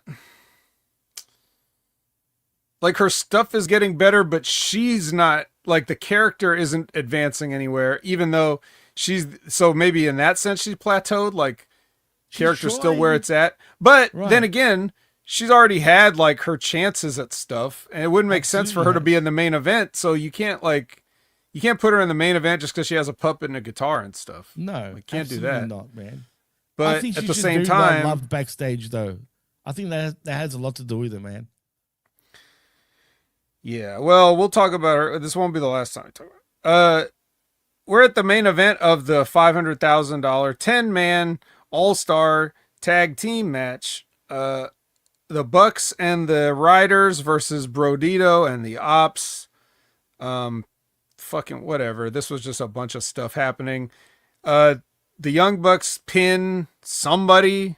I don't even remember who. It doesn't matter. Holding one of the brothers holding the other brother's feet on the ropes, like so that they're cheating to win. And then they do more beatings on these guys, and then Darby comes out and he attacks, and he's basically a Wolverine that's been just let out of a burlap sack all of a sudden. He throws punches like this. Yeah, I mean, pretty bad. Well, I mean, in fairness, he was behind the guy. It's kind of hard. Okay, you could have grabbed his head from the side and gone like that, though. Like, do you know what I'm saying? Technically, yeah. Even if you grabbed him. Yeah, that's right. You could have broken your hand on a guy's face, sure. I mean, shit. It's better than these ones. I mean, what's this? I don't know, you could break the bridge of the nose. You could, if you got a hard enough forearm. Well, it's Darby Allin. Well, he's pretty bony, so I'm assuming he would be able to break someone's nose like that. But still, yeah, but the important thing is that a hooded figure came in and attacked Darby Allin, and he was revealed to be none other than. He was what's his name? Fucking Danny Garcia. Oh my God! Can I just can I do this for it to be Danny Garcia by any chance? Is this supposed to like get us all? Are you hyped? I'm hyped after this. I was like, yeah, I've totally changed my opinion of this guy. Dude, I was shocked sarcastically. Dude, when that happened, as we were doing the watch along with Brandon and MSG, shout out to them, by the way. I'm just like, really? You know what I mean? Like, really? I can't wait to see what Vet has to say about this. Okay, he's going to be pissed. And here we are. I mean, we've come to the moment. Yeah. Surprise, surprise, right? Well, I know I'm the best in the world and all, but I actually really don't have anything for you because I just don't care. It doesn't make a difference what Daniel Garcia is doing. I'm not going to feel any different about him. Not as a person, not as a talent, not in the kayfabe storyline sense. This doesn't change anything for me. It's still the same guy I don't care about. So whatever guys you put him standing next to doesn't change one thing for me. So I'm sorry if people are hoping for more, but really nothing's changed in my eyes. Well, I'll tell you what, man. I'll tell you, you know what's fucked up, right? Can I show you something? Sure. Hang on a minute. Let me just get it up. The problem is his name, Vet. And I know I've showed this in the past before, but I'm going to show it one more time because the more I see Danny Garcia, the more impressive it seems, because when you got this Danny Garcia in the house, dude, why would I care about the male version when the female, The Rock's ex-wife, would absolutely annihilate him? Seriously. Wow, look at those striations. Jesus Christ. When are we going to get the viral social media outrage when she loses 60 pounds suddenly? Soon, probably. She needs to lose 60 pounds real quick. Well, she's getting bigger. She's going to be bigger than her ex-husband at this point. And the fact that she's bigger than the imposter Danny Garcia, they should have changed his name, dude. I'm telling you. Well, sometimes they call him Daniel. Well, whatever. Does that help? Not really. I'd rather call her Daniel at this point. You know what I mean? She's an animal, bro. Yeah. Hey, whatever. So, yeah, sorry if that's boring, but so is Daniel Garcia, so I don't have that much of a take on it. Yeah, no, screw him. All it's going to do is just get more eyeballs not watching this. That's all I'm saying, but whatever. He's joined the Dick Riders. I mean, shit, we didn't see that coming, right, Vet? I mean, I didn't. Not at all. I didn't at all. But yeah, no. Anyway, cool for him. And you know what? They didn't really, because they had him here sort of debuting as a Death Rider by attacking Darby Allin, Right. which is fine. But Is it though? I'm obviously not. But what I'm just saying, like, Right. okay, that this is a place to do it. But if but you also had a moment where you all thought he might have been turning on Nigel back at the Forbidden Door thing, and then they just didn't do that. Which that would have got, if he, like, it wasn't going to get any heat anyway, but it would have got more heat than this, I think. Yeah, I think it would have. 100% it would have. Absolutely would have. But they changed direction, or maybe it's all part of the direction, and maybe he will turn on McGuinness anyway in the future. Don't be surprised, because they work backwards, if you know what I mean. So let's see what happens there. But I don't care. I don't care. Yeah, it doesn't matter. I don't care. It if doesn't turns really on him. matter. Right? It's irrelevant.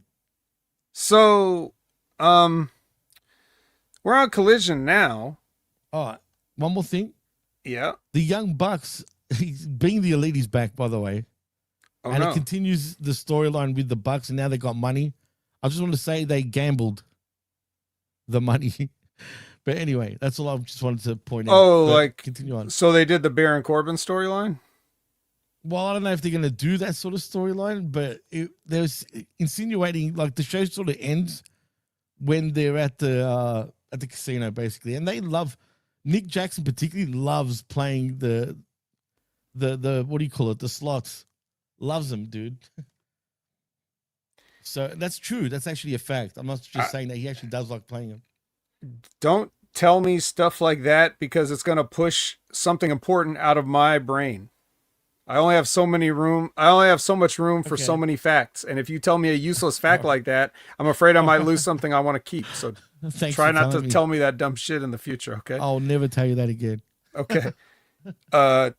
MJF is starting the show with Ian Riccaboni in the ring. So he goes out there and starts dressing down Ian Riccaboni as he should. And he talks a bunch of shit about Mark Briscoe as he should. Then Mark Briscoe comes on the screen and says he's been thinking about the match that he's going to have with, at the All Out or whatever. And he thinks since we're on TNT, we should have a tables TNT and thumbtacks match. And pretty creative.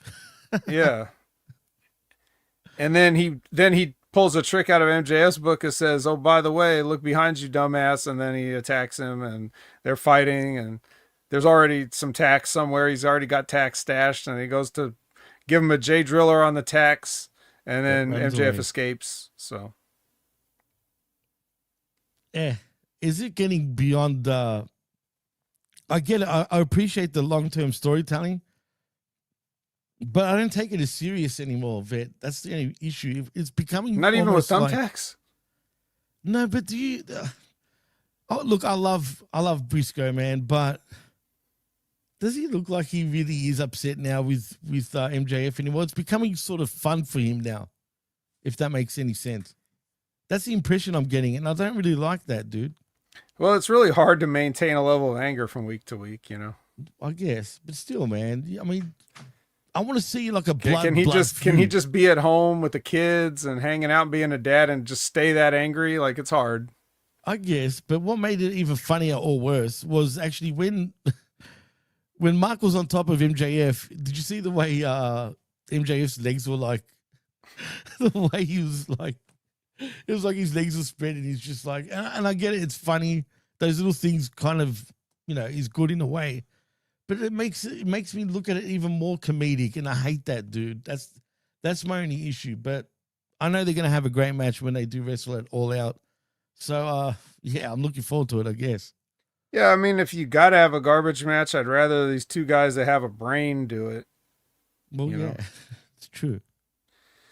So Lexi is with Hologon, I guess we could call it, if it's Paragon and Hologram. I guess. And we're getting Kyle glitches. Kyle Fletcher was, there was a glitch there. The clone was trying to hack in again. But the funny part of this was Kyle O'Reilly, because he's just so happy that Hologram is actually there. He's touching he's him saying- to make sure. Yeah, he touched it. And Roderick Strong says he's going to kick Danny's ass and at Mox 2 just because. So, Unfortunately for him, that ain't happening, but it'd be good if he did. hey, but I'm sure you were tired of all these matches with no stakes. Well, I got good news for you. Here we got a tournament match. I'll get to Yeah, that in we a need moment. to have a Continue. mini tournament to determine the 3 men who will compete in a 3-way for the Unified Championship. Can you explain something to me, please? I'm a bit confused. What the fuck is a unified championship? Oh, that's the belt that I know. Okada won when he took the Continental Championship and the International Championship Right. and But, fused it together. and I get that, and I truly know what it was. I was just being funny about it, even online. But they're just calling it the unified championship. I mean, it's like, explain what the fuck that is. That what it's called now? Is that what we're going to call it? Officially, it's the unified championship, and that's it. So I guess I could break it down in this way. And this is relevant because last night we had a historic boxing contest in which Yeah, we did. 2 undisputed champions faced off. So basically, if somebody holds all 4 belts in a weight division, that means they're the undisputed champion because there's no other champions left. He took them all. Right. I know Right? what you're getting at Seems- now, but Seems very simple to understand, right? right. But what Tony Khan thinks is he thinks that if you take let's say Terrence Crawford has just become the unified what was it? Super welterweight or super middleweight or what middleweight, was I his think it weight is. class that he won last night? I think it's middleweight, but it doesn't matter at this point. Okay, It's let's just irrelevant. say whatever Terrence Crawford became the undisputed champion. So 4 belts. So Tony Khan thinks that this means that bringing these 4 belts together creates a new belt out of thin air that's called the undisputed belt. Right. However, Right. he thinks the undisputed belt that just came out of thin air can be defended separately as a belt rather than the 4 individual titles be defended individually so that you can lose 1 belt and then now you're no longer undisputed. There is a dispute because the guy that beat you has one of your belts or whatever the case, right? Facts. Now, normally Which they just can't put all happen. 4 belts on the line. So essentially Right. it's the same thing. But what I'm saying is like he took the 2 belts and now he makes the unified title. The unified title should just be a brand new title and there should be no more continental or international title. But I Right. believe both these titles still exist It and seems Okada like just it. has this 1 belt. Or Right. maybe I'm wrong and I don't know what I'm talking about. And maybe there is no old belts anymore, but they still have continental rules. So the unified championship is defended under continental rules. So why don't you call it the unified rules? Or That's what I'm saying. yes, I'm we confused. don't understand. And people are trying to correct me online, even though I'm being sarcastic, right?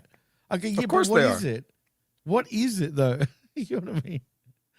But anyway, yeah. It's Well, just anyway, stupid. yes. So what we've done here is we've put together a short bracket with 3 matches. 2 of them are happening tonight. And the winners of these 3 matches are going to go on to have a triple threat match, even though the Continental belt under Continental rules was never defended as Right.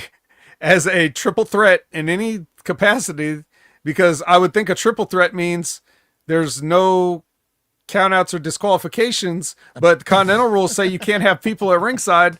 So now technically, if there's no disqualifications, what's stopping you from having the person at ringside? Dude, my head hurts. Oh, well, loosen up your hat band, Jimmy. Oh, it's a fitted hat, isn't it? Oh no. It is a fitted hat. for Oh fuck's shit. sake. Well, then you're in trouble. Oh, shit. All right. Well, anyway, the point is the first match of this tournament is Takeshita versus Anthony Bowens. Mm. Now, what And the by the fuck way- do you think is going to happen here? Wow. I wonder, but you know what? This stupid tournament is all for Takeshita to win this, I think, man. I think he's going to possibly dethrone Okada. You know it's going to be them two in the finals anyway, regardless. Well, it's a triple threat.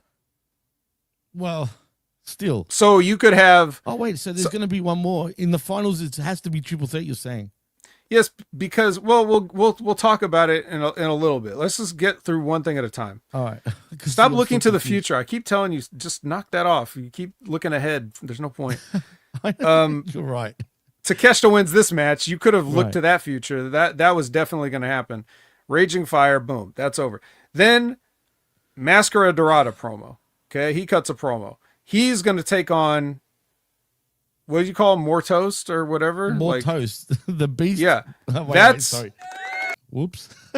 The Beast. More. Toast. Not more toss, but more toast. I mean, how good's that name? Seriously. Yeah, it's the best. So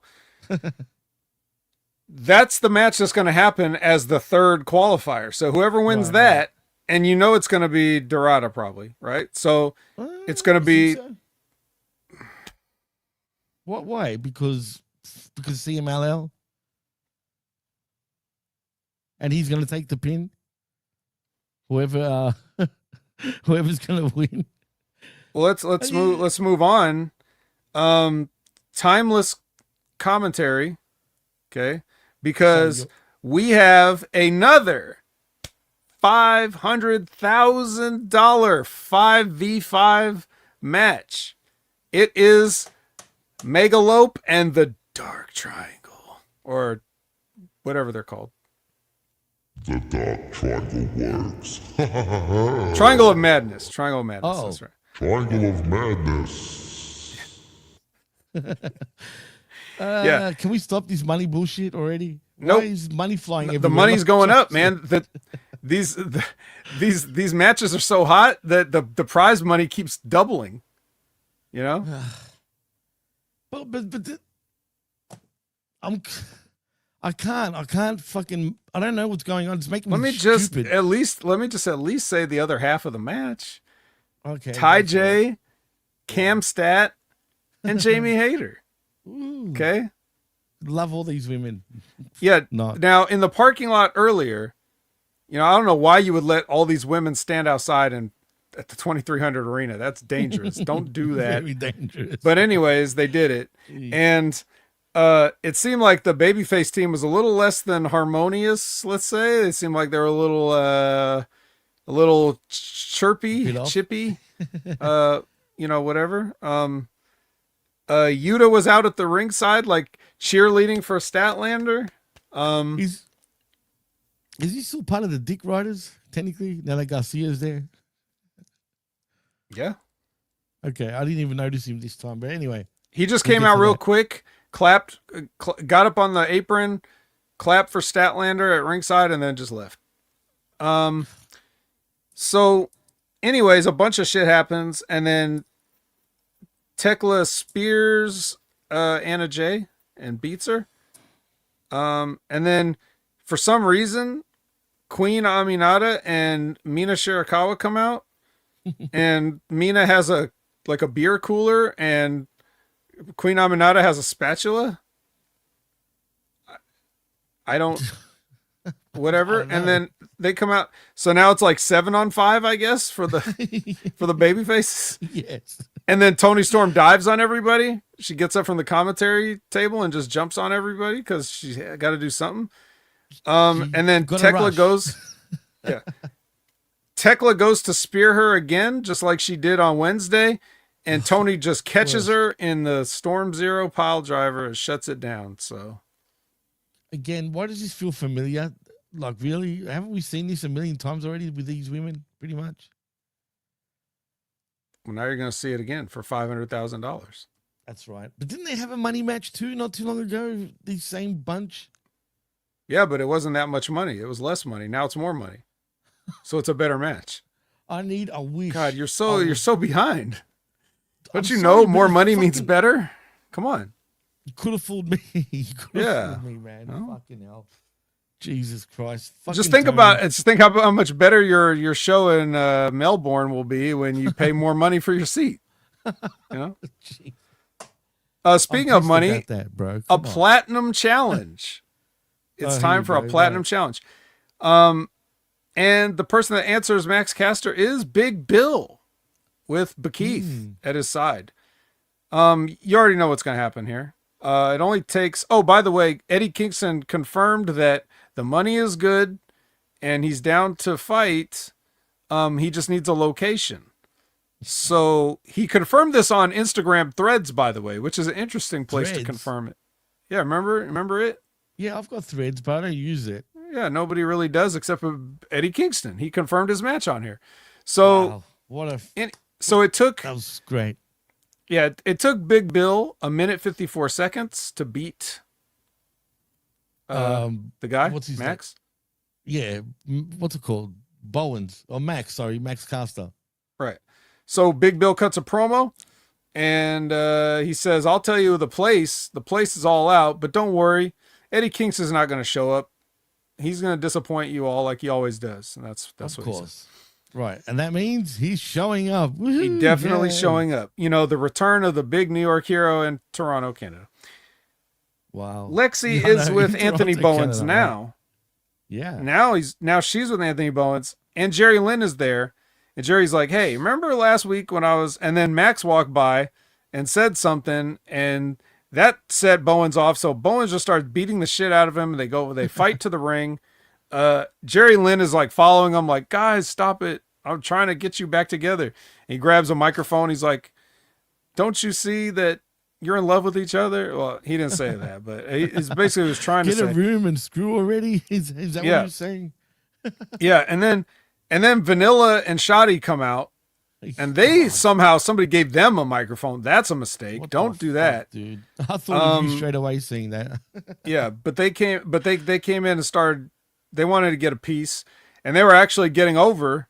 And then Anthony Bowens was having a crisis, like, "Oh my God, should I help? Oh God, fuck it, I'm gonna help." So he runs in, he beats up both these guys, cleans house, and then Jerry Lynn raises both of the Acclaimed's hands, and then they both yank their hands away and discuss, like, "Ew, I don't want to be touching somebody that's touching that guy."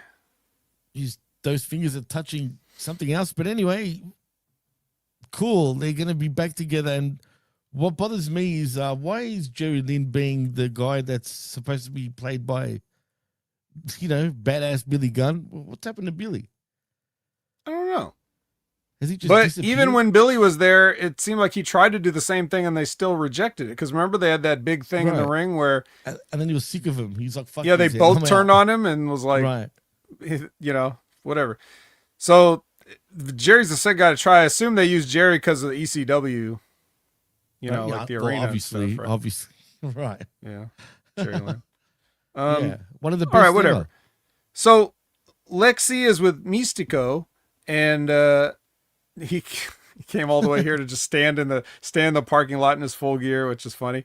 And then MJF comes in with his translator and cuts a promo on him, and then the interpreter comes up and says what That's MJF funny. said, which means Yeah. that Mystico's going to slap him because it wasn't nice what Wasn't a MJF slap. said. So Right. he slaps the interpreter, and then Mystico cuts a promo to the camera to MJF to whatever. He's Okay. going for that CMLL championship, world championship. Oh, not the world championship, the second most important bout. Whatever it is. Whatever. The undisputed champion. Right. There was four of whatever. them. Yeah, whatever. It doesn't matter. Yeah. Doesn't matter. Now here's a professor's favorite part. He's gonna love this. It's FTR for some ungodly reason a rematch with Adam Priest and Tom Billington. Okay. Why again? Anyway, yeah, cool. And this match went for way too long, by the way. Oh my God, that's an understatement. Jesus Christ. Dude, I know we're trying to get through this. And don't Right. worry, we're not going to keep you too long. Well, no, we won't because you got a But surprise coming up. I want you guys to know this is the kind of, if I wanted to, I could do a bonus full-length episode of Wreckage dissecting everything that sucked about this match. I could do 2 hours on this match if I was to like do pause, explain, fast forward, rewind, pause, do the full like Stevie Richards breakdown. If I was to do that for this match, I could do a full 2 hours. You know what? Maybe Guaranteed. you should, because I'll record this, even though I'm already recording. But like I said, I'm going to put it up onto the internet, a little short, you know what I mean? I want you to lose yourself on this and why they all suck. Well, I can give you a short version, but it's more so like, the reason I won't do it is because I don't want to relive this thing, number one, and number two, it's just going to get pulled down for copyright anyways if we tried to do that. So it's not like you guys would be able to really see it or enjoy it. So, but anyways, so just to start off with, Axon takes a chop and bumps on it. Like either one of these guys is like half his size, and he's not even that big, but he's still twice as big as them, and they're chopping him, and he's taking a bump.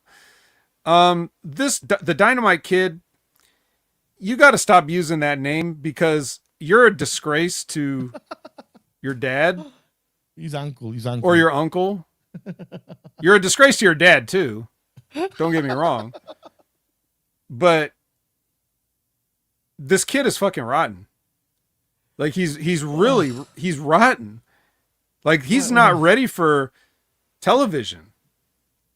Like he's really bad. I mean it. Like, and again, this is why if I had a 2-hour breakdown video to do, like I could spend it all on him. And we could even leave we could give FTR a break and leave them out of it. No way. I could do the whole thing on how bad he is. But anyways, here's one thing that's, I don't even blame him for this. This isn't part of it.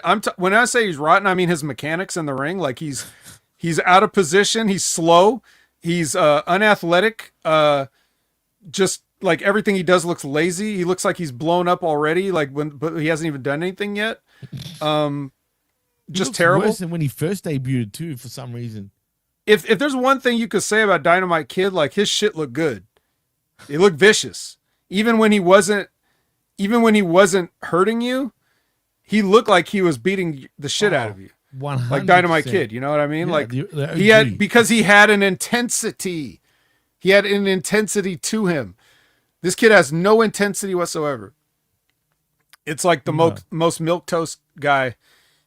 Just soft and no snap, no. Anyways, but like, but this is a separate issue. So like, he's taking heat, right? And he's 2 feet away from tagging Adam Priest, and instead of tagging him, he hits the ropes to run a double down spot. So they do a double clothesline. Now that's that's FTR's fault and the agent's fault, but you should have been in a different position to where you weren't that close to your partner to start the spot. You should have been on the opposite side of the ring. So it's FTR's fault for letting him be that close, because they're supposed to be the tag team masters. They're supposed to cut off the ring like, the old Anderson cut off the ring, cut the ring in half. I watch 80s tapes, so I'm a fucking tag team wrestler. Fuck you guys. You don't know shit about tag team wrestling. God damn. Rotten. You let the guy, like, he could have reached over and tagged, and he didn't. He ran the spot you told him to run because you guys fucking didn't know where to put him. Plain and simple. That's true.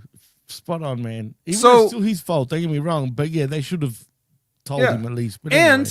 And you're going, okay, so as you said earlier, Jimmy, the match is too long because they did, well, there's for 2 reasons why it's too long.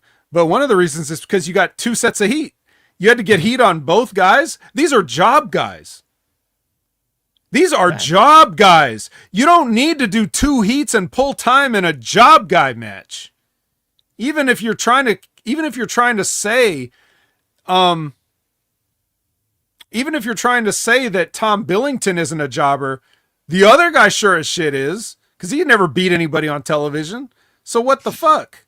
So but 2 sets of heat on job guys, you don't do that. And then when Billington comes back in on the second hot, it's in quotes, air quotes, hot tag, he does the most awful comeback I've ever seen in my life. He starts his comeback by jumping off the apron and running around to the other side and climbing up the top rope like to drop kick Axe in the back. What? What? And then his second move is like some sloppy arm drag, and Nigel had to cover by saying like a nice judo throw. Like, no, he did an arm drag and fell down. Yeah, man. Arm drag and a comeback, bro. If you ain't Ricky Steamboat, don't be doing no arm drag and a comeback. And then I'm just gonna skip over a bunch of stuff that went wrong because like you said, it went on a long time. Then a circus, it's just a whole circus of failure just follows everything after the hot tag, just fuck up after fuck up. And then he does it, and then Tom again goes up to the top and he almost slips off the top rope and eats shit on the floor trying to dive on Axon. Wow. Which, like, again, I understand. I'm not even holding, when I say he's terrible, I'm not talking about that because anybody could slip, anybody can make a mistake. But goddamn, he almost ate shit. Dude. And that would have been a terrible price to pay to get a spot in that no one will ever remember. As it is, it just looked bad. He could have been hurt. But doesn't this prove that that FTR is not the generals that they think they are? You know what I mean? Honestly, well, this and literally every other match that I talk about of theirs where I pointed out. Yeah. But this is a good one. Like if anybody, like if the professor has one last line of defense that he's trying to hold a candle for these guys, this is definitely gonna blow it out with hurricane force winds. So, and to prove that they don't know what the fuck they're talking about psychology. Remember the whole thing we talked about Hangman and the pile driver, the dead eye on the apron earlier, right? Right. Yeah. So these guys, okay, they take at some point, Cashin has taken the turnbuckle off. He's taken the turnbuckle pad off the bottom turnbuckle. And then towards the end of the match, a little bit later, you know, when it's time to go home, Axon grabs Billington and just throws him into the bottom turnbuckle head first. I hate that, dude. And he sells it, right? Like he's dead. And then Axon lets him sit there and sell it like, yeah, look what we did. We cheated, huh? Look at that. Take it in. Okay, that's what you should do. Okay, that part was correct. You should let the audience soak in what happened. But then he pulls him out of the corner, goes for a power bomb, hits the power bomb on the kid. So the kid's already been knocked out with the turnbuckle, then a vicious power bomb. And then for some fucking reason, Axon grabs his legs and does the jackknife flip over pin. And then he has the kid reverse him for a near fall. But you know, those moves previously done nothing to the kid, obviously. He was playing possum the whole time. He took a steel knot to the face and he was just faking it. Like he's fine. Powerbomb had no impact whatsoever on his spine, neck, and head. He's fine. He was just waiting for the right moment. He was just hoping and praying like, I know this dumb motherfucker's going to try to jackknife me and that's when I'll get him. Top guys, bro. Top guys. So then, since that didn't work, Cashin has to come back in and then they hit the spike pile driver on him. And then they win. So guess what that does? I'll tell you what that does. That means the whole spot you did with the turnbuckle was completely superfluous and unnecessary because it didn't do anything. The only reason you do stuff like that is if it's the deciding factor in your match. So what should have been the finish is, and I would have liked this finish, what should have been the finish is, you see Billington go for he's charged him for a spear or something in the corner, and Axon moves out of the way at the last second, or better yet, Cash pulls him out of the way at the last second. Then Billington hits the buckle, eats shit, and then Axe looks around and is like, pretty nice, right? Yeah. This kid's an idiot, huh? We were pretty smart for taking that turnbuckle. Then you slowly grab him by the leg, drag him to the middle of the ring, put a foot on his chest. The ref can count to 100. Right, exactly. And then you got some heat. No. You go ahead and do all that and almost let him beat you just so that you could hit your finish on him anyway. So it took two of you to beat this one skinny ass kid that doesn't have an ounce of muscle on his body. And you went 20 minutes with two fucking job guys because you're supposed to get ready for the greatest tag team of all time in All Out in Toronto in a dream match, right? So, right. Jimmy, when we talk about a strong win, this is the complete 180 opposite of a strong win. This is a weak win. You barely escaped by the skin of your teeth from two guys that combined don't weigh 300 pounds. Not even 200 probably. Nah, look, I'm probably you couldn't even beat him with the help of stainless steel. That's a weak win, bro. Weak win. Come on, top guys. This is definitely not the big win that were after. And look, I blame them. I think it was them, not the agent, that gave him all that, dude. Because they probably liked the kids for, you know what I mean? Yeah. Well, it doesn't matter. Doesn't matter if it was the agent that gave them all and they said yes. Doesn't matter if it was it doesn't matter if it was FTR that gave them all and the agent let them. Doesn't matter if Tony Khan said, guys, I need 20 minutes. Jesus Christ. You'd be like, can we get 20 minutes somewhere else? Can we give 20 minutes to, the girls' $500,000 match? I don't know. It's hard to think, right? I know, man. Whatever, but like, it's wrong. Yeah, you don't do this. You don't do it. You don't do it. You really don't. They exposing themselves too savagely week in, week out, man. It's getting worse and worse for them, man. I mean, I can see now why Vince McMahon at the time wanted them to be like clowns, whatever they were going to be. I see it now, bro. Completely. Yeah, makes sense, right? Absolutely. All right, anyway. We get qualifier tag team ladder 4-way promos from all the teams that are involved in that. We get a package / interview type thing with Oku and Okada, like before their match. Now, this is the second match in this tournament thing. The Okada's the champion of it, and he's also in it. So if he loses here, we got a new unified champion guaranteed, right? But can I ask you a question? Usually when you're the champion, right, doesn't it usually mean you've got the advantage most of the times? Well, that's champion? What they said. And the announcers even said, because there's a 20-minute time limit on this, if it goes to a draw, the champion advances. What? Is that what he's got? As one. That's what he said. I'm like, I mean, if the champion loses or draws, like, I feel like he should get stripped of this title. I agree with that. But whatever, it doesn't matter. The point is, we're just gotta get through this. Okada's obviously the best. Michael Oku is not the best. I've never seen like a full match of his like before. Neither have I. And now I realize I have missed nothing. He did take a scary bump when he was at the top rope and Okada does the drop kick and he did a backwards bump into the guardrail, but I mean, it looked safe, like the way he did it, but it was a scary bump to take anyway.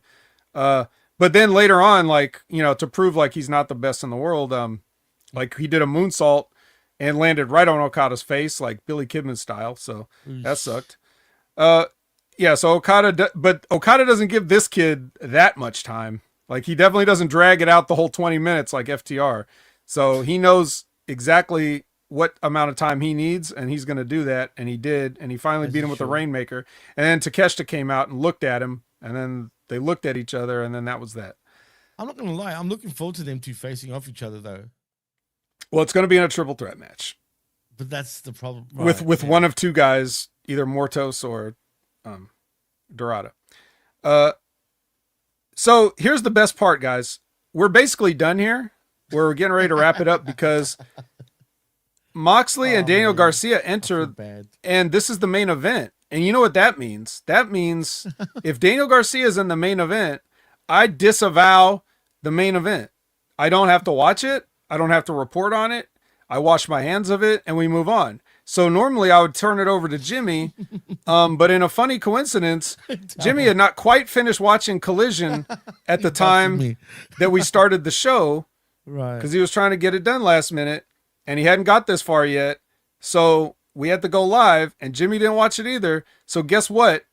We, just like the rest of America, just like probably several of you, have no idea what happened in this match. I could tell you, I could tell you that Daniel Garcia did win probably. Of course. Yeah, 100%. I'll double check just to be sure. The match was, I know he won, Jimmy. I'm just telling I'm trying to be funny. Daniel Garcia tapped out Kyle O'Reilly. If you must know, he tapped him out with his shitty sharpshooter that he's calling like a dragon tamer, but it's not a dragon tamer. It's just a sharpshooter that he doesn't put on all the way. And so, yeah, that happens. And then after the match, Fatty Magic gets in his face and like yells at him like, hey, Danny, talk to me, Danny, talk to me. Talk to me, Danny. Look at me, Danny. And Danny won't look at him. And Marina gets in Fatty's face and gives him the middle finger. And they all, Moxley and Marina and Danny all just walk out on Fatty. And we end the show with Fatty just standing there looking confused. There's your Collision. He should be bullied from now on every week, pie-faced and everything. And I agree, by the way, Ven and Hammer as a team would have been amazing. Yeah, I did have a big black guy as my heater. It just wasn't. It just didn't happen to be Charles the Hammer because he was doing his own thing. Right, that's true. But that would have been cool to see. But anyway, yeah. So sorry, guys. The vet busted me. I didn't end up watching, but neither did he. So, but you knew a lot. I did on purpose. Enough. I was relieved because I had plenty of time to finish watching it. But I was so happy when I saw when I realized I was like, oh wait a minute, yeah, I don't have to. So I just took the progress bar, dragged it over. Skipped the whole body of the match. I'm sure if I imagine it, it would have been exactly like what I imagined. So no, 100%. Anyone would have predicted that. Like it would have gone exactly the way you described it anyway. Yeah, maybe I wouldn't have known the finish, but I'm sure the matches where everybody just gets their shit in, that was going to be the same. Right. And thank God I didn't have to watch Moxley, Fireman Fredding it up. Oh God! And someone rip his earrings out while in the match, for crying out loud. Seriously, wouldn't you do that? Like, if I know, I would, but that's just me. Anyway, I'll tell you right now, if I was ever in a match with anybody that wore jewelry in their face, I would be grabbing it constantly. That's what I'm saying. And I'd be like, I'm not going to actually do it, but I would tell them, like, as I'm doing it, I'm like, fight me off. Like, don't let me, because I'm going to keep, why wouldn't I go for it? You're wearing it. People wearing nose rings and shit in the ring, like an actual ring. I'm like, you're giving me something to grab. And if you don't, you're an idiot. You know what I mean? So, whatever, man. Moxie's in love with himself. I guess he loves wearing earrings in a match, but whatever. Just like Rip taught us, Hammer. Just like Rip taught us. Well, it's common sense too, bro. And like, I wish he taught some of these guys. I definitely. It's true. Hey, I'll tell you what, Charles. Charles will understand this. Rip would have rang the bell like 30 seconds into that FTR match. Oh God, that would have been great. That would have been hilarious too to see, man. Actually, freaking, has he been on lately? Rip? Yeah. Oh yeah. Well, we'll get to that in the plugs. Well, I think it's time. Unless it's time. Else. All right. Well, so add Opinion Haver everywhere for me.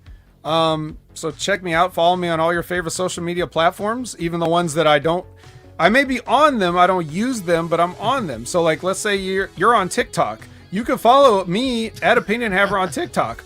I don't use TikTok, but I got an account and took the name so no one else can have it because that's branding. You could follow me here at HMG on the shows that I like to do, which are, of course, this one, as you know, Monday nights, tomorrow as we record this, 6:30 p.m. Eastern, 9:30 p.m. Pacific for Impact Attack with Brandon. If you guys aren't checking out me and Brandon talking about TNA, you're missing out because it's a lot more than just TNA. We're giving you a fun, entertaining show, lots of humor and laid back atmosphere. So if you just like to chill and hang out, that's a good time to do it. And now that Raw has been slid back an hour, we don't necessarily have to cut the middle out anymore. Maybe we could come in at the end of Raw instead. So that works out for us. If you want to check out every Wednesday, Next Level Wrestling Review with myself and Big Ray Hernandez at 8 a.m. Pacific, 11 a.m. Eastern. Thank you, Jimmy, for filling in last week. I believe Big Ray's back this week. I know he's going to be taking another day off coming up soon. I forget exactly when, but anyways, check that out every Wednesday at 8 a.m. No matter who, I'll be there. Now, as for Rip Rogers, he had a special guest this past Friday on Wrestling with Rip Rogers Live, none other than Jake Hager. Oh, no shit. So after I come on here and talk all this shit about Jake Hager, Rip has to go and have him on the show. Great. Anyways, go check it out. It's a good time. It's free on YouTube. So there's no excuse not to watch it. You can't say you can't afford it. It's free. So go to the channel, check it out. Check out Rip and Jake Hager telling some stories, going through some history. Good times. Noodle salad. Then you got the Stevie Richards Show. We already talked about Stevie Richards Show and an awesome job he's doing. Best wrestling related show in the business. It's a show. It's not just a podcast, although you can listen to it as a podcast, which I do because I'm at work. But the show is awesome production quality, sound quality. Everything's great. So much variety, from news to breakdowns to themed episodes, such as like this past week's episode was the Behind the Secrets of Pro Wrestling. So they talk about a lot of stuff like, for example, what is under a wrestling ring and what goes on when people have to go under there. So that's just one of the many topics they cover. It's great. Check out Stevie Richards all the time. Check out Limpin' Ain't Easy with Timmy Baltimore. He has had Spencer Slade on there, who you may know as an independent wrestler who is deaf. So it's an inspirational story of all the stuff he's had to overcome to get to where he is and the success that he's been. So check that out with Timmy Baltimore. And that's just about it for me, Jimmy. What do you got? Well, me and R to the B to the V did record the Smack Attack SF. So for anyone that didn't catch that, go check it out now right here on Hamin Media Group's YouTube channel.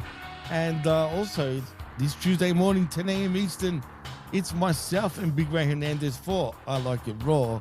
So check that out Tuesday, 10 a.m. right here on this very channel. And of course, the Wreckage next week, same bat time, same bat channel, as I just said. And most importantly, like it says right below me, like and subscribe at this very channel. Again, we appreciate all of you, man. And I've noticed we've got a lot more listeners. And as I keep saying, our numbers keep going up.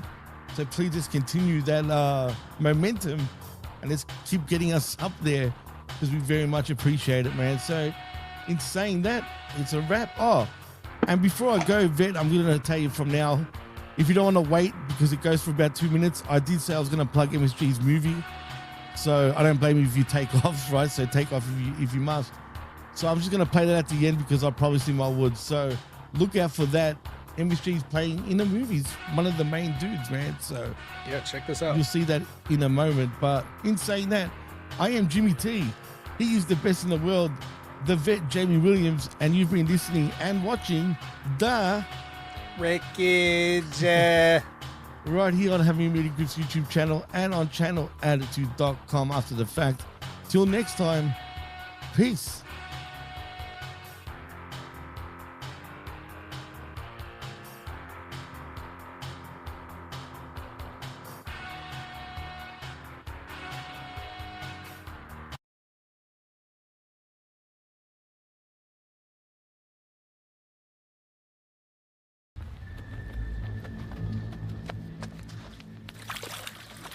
Oh my god, the water is perfect.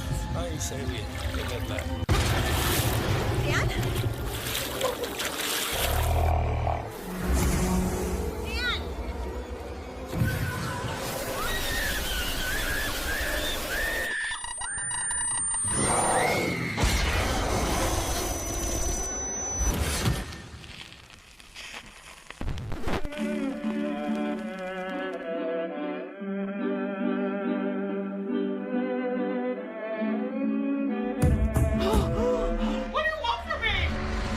Who's there?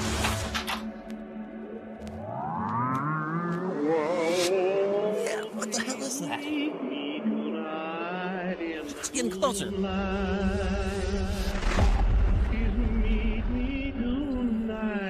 hell out of here. Right, get away from the water. I have a sad story to tell you. I need a drink. Yeah, I could use one. How was that? Who's there?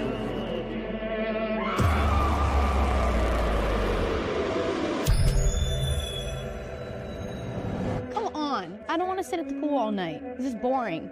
Britt's right. It's not even 11 yet. Let's go. If I had wings like an angel over these walls, I would fly right to the arms of I've been seeing things that I couldn't understand or control. Brittany, get back here! Brittany! Brittany!